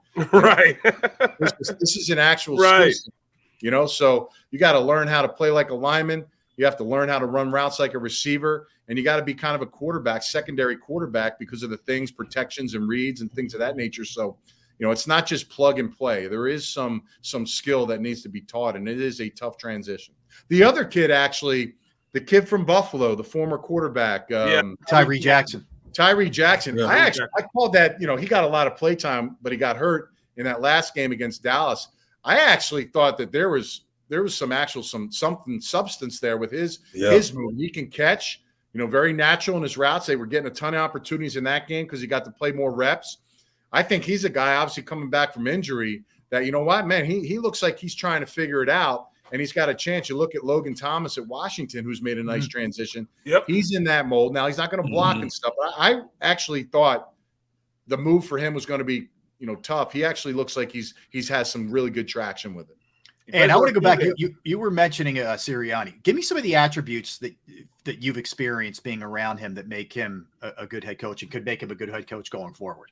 Well, when I knew him, it was his first year in the league. So he had to do everything and anything he could just to kind of get some type of, anybody to get eyes on him. But diligent worker, played the game, knows offenses, has a good blend of the college and the pro style. Learned a lot, obviously, under guys like Todd Haley, and then obviously Frank Reich, getting to know those systems, Ken Wisenhunt. So he's been around some established play callers. It's all about now getting the personnel and getting a read. I think early in the season, they really didn't know what they had and what they could do, and really, quite frankly, what Hurts could do. So, being able to kind of blend and develop your talent to make it right. I think that's the one thing about him is he's not going to be a hard head. He's going to be a guy that gets it. These are the guys I have. How do I make them work so we can get as many wins, as most success as possible? And I think that's what you saw at the end of the year, and that's what you'll get. You'll get a guy that's not stubborn. And I think the one thing, if anything, was I didn't really know anybody from his staff. Usually I look at his staff and I know that guy, I know this guy. He really has a blend of guys that he believes in that ultimately are, got in positions where, he trusts them. So again, it's all of that, building that relationship with the NFL players and in the locker room and getting that belief in that system. And I think guys ultimately bought into that at the end of the year. Anthony, we had Les Bowen on earlier, and I asked him about this, and Barrett and I and Rob were talking earlier about NFL players of today training to get ready for the rigors of a now 17-game season. Do you think that because there has been such a pushback in terms of how vigorous the practice sessions are, it has increased significantly the volume of soft tissue injuries, the ACLs, the Achilles injuries that we see across the NFL today? I think the problem is the off-season program itself. When me and Barrett played, and this wasn't too long ago, this was per new contract. We started in March. Majority of the guys were there. We built a foundation for 8 weeks, and then we did OTAs. Coaches don't know what kind of shape. They're not, they hire a guy to get guys in shape. Now they go in end of February or end of April, and they're rocking and rolling beginning of May. Your body is not ready to go full board. And these coaches are going now. They're not waiting OTAs. So it's not the rigors of the practice schedules is light. It's just the conditioning of the body to callous yourself up to really get into explosive activity. Yeah. And some of these guys like to train with some of these people outside, which to me, it's okay. But, a lot of these assisted workouts, a lot of these like second tier training habits aren't the true core squat, snatch, bench. Those have to be built into what you're doing because football is about explosion. And if those muscles aren't going through those things for an extended period of time, you're going to see guys tearing their ACLs and not get touched. You're going to see younger players tearing their their Achilles tendon when they're doing simple stuff. When that wasn't even, I don't even remember guys getting Achilles injuries when we played. And hell, you got to get in the building and do core stuff. And if you're only doing it for 3.5, almost 4 weeks and going right into football at full speed, man, that just wears the body down and you're not ready. So I think it's a matter of that window of time when they're together grinding. I think that has to be bigger. I think guys think they're getting their work done at home, but they're not. They're not going through those type of the off-season running and conditioning, all these things that really build the core of your body to get you prepared to take on OTAs and training camp. Well done. Well done. And we know you got to go, but we appreciate you hopping on. Again, Thanks congratulations. Appreciate you, man. Can't wait. 2023 XFL city to be determined. We don't know right now, but awesome catching up with you, man. Hey, Rod, I gotta tilt this down. You see that right there, That's right? Correct. Yes, that's the honor football, man. And hey, listen, you see it over my shoulder. You could see the logo right there. I see it right there. Hey, we got the shameless promotion. Exactly right. Shameless promotion. Hey, you got the Anthony Beck football camp coming at the golf up, right? event and 16 years at the camp. Barrett's been through the camp. We're still going, man. We're still kicking back dollars, helping the old high school. I'm doing it here in Florida, kicking back money now to all these youth organizations. I love it, man. Help these young kids, just kind of give them a chance, right? It's all we can do is give them a chance. And if any of the kids in the area listen to their show, parents want to get them to the camp, they can go to my website.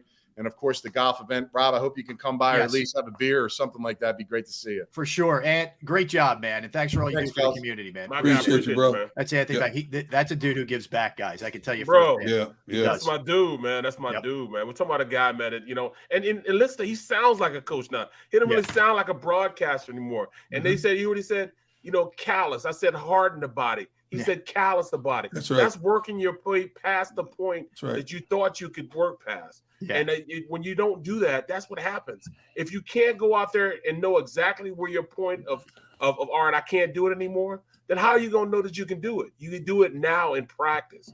You know what I'm saying? How do you know that you can go out there and run 4 miles unless you do it? Right. And then once you do it, all right, let me see if I got a little bit less. So you run a little bit more than 4 miles. That's building callus. That's building up, hardening your body so it knows it can go to that next step. Because once your mind knows you can go to that next step, then your body can do it. Your mind, that's why I say football is 80% mental and 20% physical. If you can work past something, your mind, and I tell people a lot too, when you have great players, the great players, they have a little bit wrong with them. You know what I'm saying? It's not, sometimes it's some screws loose that they can push past what average people can.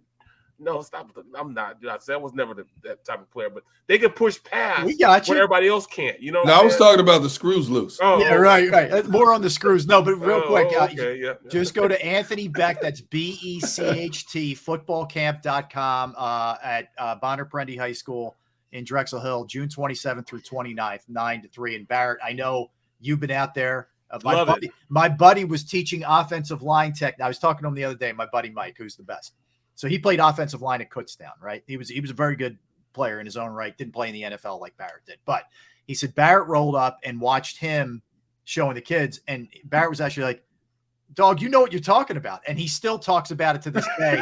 That Barrett complimented him on a teaching technique. So I'm telling you that happened. But there are legitimate. He brings a lot of NFL players in, including Barrett to the camp. So it's a lot of fun for the kids. That's for sure. But I thought he made an interesting point when he was talking about a couple of different things. One, about the conversion for the tight end, but also just from a defensive standpoint, Barrett kind of echoing some of your sentiments there and some of the things you're talking about. He thinks corner. He thinks corner is the direction that they would go. I wonder if they're just in love with Sauce Gardner or Derek Stingley Jr. enough.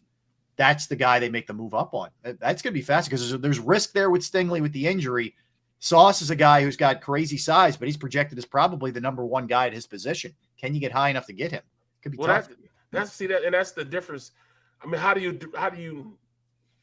not fall into the trap that the Eagles have done before by, going out and picking for a need instead of the best available player? Yeah, and that's what they're going to have to negotiate. The need is a cornerback. Best available player might be the defensive tackle in Devontae Wyatt, whatever his name is, Wyatt from Georgia. Yeah, that might be the best player at that time that's on the board. So how do you navigate that? There's still a need there, but it's not as pressing a need because you have two veteran guys that are already there at least for 1 year. Yeah. But you have a cornerback position right now that needs to be filled. And if you got a guy like Booth there, are you drafting too high at 15? Or do you draft Wyatt, who shouldn't be there, and you get him? That's the type of thing that I look at, going into this draft, that Howie's got to look at and determine what's best for the, what's the best way to negotiate this draft. Is it best available or is it need? Or Derek, do you read it that Booth is going to be sitting there at 18 and you go grab your receiver at 15? I mean, this is reading the room. It's a possibility also. And again, the Eagles board, just like every other team, their board is set right now. And they've got all the players stacked up in terms of who their priorities are at whatever position may be. And as the board and as the draft unfolds in the first round and the names come off the board, everybody boards adjust a little bit. Mm-hmm. So one player who might be here. If this player's gone, all of a sudden this player slides up. So because the Eagles have so many needs, I don't think they'll fall into the category of just best player available in general. It comes down to best player available at this particular time that we can still plug in, play here, and still move on and get somebody else that we can also plug and play. When you look at the teams that are picking in the top 10, they have multitudes of needs. There's a reason why they're picking in the top 10. They have multiple. So they're going to get a player that they can plug and play right now. And the Eagles, even though they're outside their top 10, they have enough position needs where they're going to get somebody. Whether they stay where they are, whether they move up, they are going to get somebody that they can plug and play right now. Whether it's cornerback, edge rusher, wide receiver, the case may be. there's room for those players to grow right now and give significant snap counts for the upcoming season. So, again, I can't wait until it unfolds because I'm tired of speculating about what this team is going to do. I don't think we can get any smarter than we already are. I think it comes down to right now, spin that roulette wheel and let's see where it stops. You're right, man. I'm looking at it also. I mean, I'm even thinking you might get better bang for your buck if you trade one of those first-round picks for a team that has 2 second-rounders. Yeah, because the depth that the fans will love that, Barrett. What I'm saying, if you can get a George Pickens, a 6'3", 200-pound wide receiver from Georgia, and also get Quay Walker, a 6'4", 245-pound linebacker who runs a 4.5 from Georgia, that's more bang for the buck because both of those guys really actually could go in the first round. But if you can get them both in the second round, for a first rounder, that's just getting 2 for 1 with guys that probably should have went in the first round, but just outshined by the others that were around them. Yeah, listen, this stuff's all on the table. Like I'll tell you what, the odds of them sitting there at 15 and 18 are slim, in my opinion. There's going to be a move with one or both of those picks, up or down. There's going to be something that goes down. There's going to be something that happens in front of them that will prompt something going down. Sitting there at 15 and 18 rarely ever happens with Howie Roseman. If I'm certain of anything, I think there's going to be some kind of move. What it is, what position, I don't know. We started the show off talking about this. I mean, at least we're honest about it. We frankly, you don't know what they're going to end up doing. So, all right. So here's what we have coming up tomorrow, guys. We got our usual show from 12 to 3, Sports Take, 3 of us. We're going to have some unbelievable guests. And then at 8 o'clock, it'll be Derek, myself, Seth Joyner, Mike Quick, Devin Caney, and just a cast of thousands. We're just going to keep it rolling. Barrett's going to be joining us as well on that show also. So we got a lot for you. We're going to be at Ocean Casino Resort in Atlantic City. Stop on out. It's going to be a party. I am not exaggerating when I tell you that. We're going to have just a wild, wild night, and it's already set up. It's going to be a lot of fun. So and the bus is full. The bus is full, man. The bus is full, baby. Full of what? Good question. The luxury bus is full of something. What? Yes. I don't know. But we'll find out tomorrow what it's full of. Okay. All right. So finally tomorrow we are here. We got the draft tomorrow. We have the Sixers and the Raptors game 6. Phillies keep this thing rolling. It's going to be a busy, busy, fun sports day. That's for sure. Listen, don't go anywhere. Dan Cilio's got you coming up for the next 3 hours. Barrett, Derek, it was fun. Looking forward to tomorrow, guys. I want to thank our producer, Xander Krause. Does an excellent job as always. We will talk to you then. Sports Take, JAKIB Media, YouTube Network. Have a good one. It's the biggest, most important draft in the history of this Philadelphia football franchise. The JAKIB Media Sports 2022 NFL Draft Special. Live on 6abc.com from the Ocean Casino and Resort in Atlantic City. Presented by First Trust Bank, the official bank of the Philadelphia Eagles. IBEW Local 98, Stateside Vodka, United Healthcare, Mesa Law, 6ABC, and Budweiser, the official beer of the Philly sports fan. Go for the midnight dares. Go for the memories. Go for the view that goes on forever. Go for the bubbles in your bathtub and in your drink. Go to bed whenever you want. Or don't. Go for him. Go for her. Go for the win. Go to Ocean Casino Resort. Book your trip at theoceanac.com.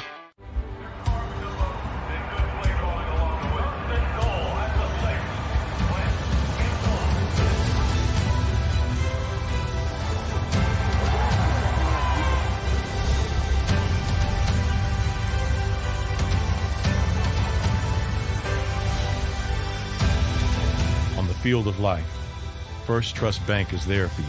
Champions on 3. 1, 2, 3. Because Philadelphia dreams deserve a Philadelphia bank. All right, did you know I was the mommy slam dunk champion? Really? Yes, really, don't sound so surprised. Let's see it. Oh, you're ready. All right, here we go. Let's hear the crowd. So go to right, I go to left, fake 'em out. Mama go up, mama! She did it. Again? You can't avoid gravity, but United Healthcare can help you avoid financial surprises by helping you compare costs and doctor quality ratings. United Healthcare. At Stateside Vodka, every new customer gets the world's best rocks glass. Free. What's that? A rocks glass? You're telling me that bottle is cut in half? You could say that. Holy shit. The glass is for cocktails, right? It's for this, this, this, and that. Is the length of the glass equal to your... You betcha. But is it made out of... Glass? Yeah, okay, but is the rib... Smooth? Will you stop doing... That? I'm the professional here. And you're telling me I can get one of these glasses for free? That's right. 1 free rocks glass per customer with each first-time purchase of Stateside Vodka. All from the company that's highly awarded. 0 carbs, 0 sugar, and deliciously tasting vodka. So good, it just disappears.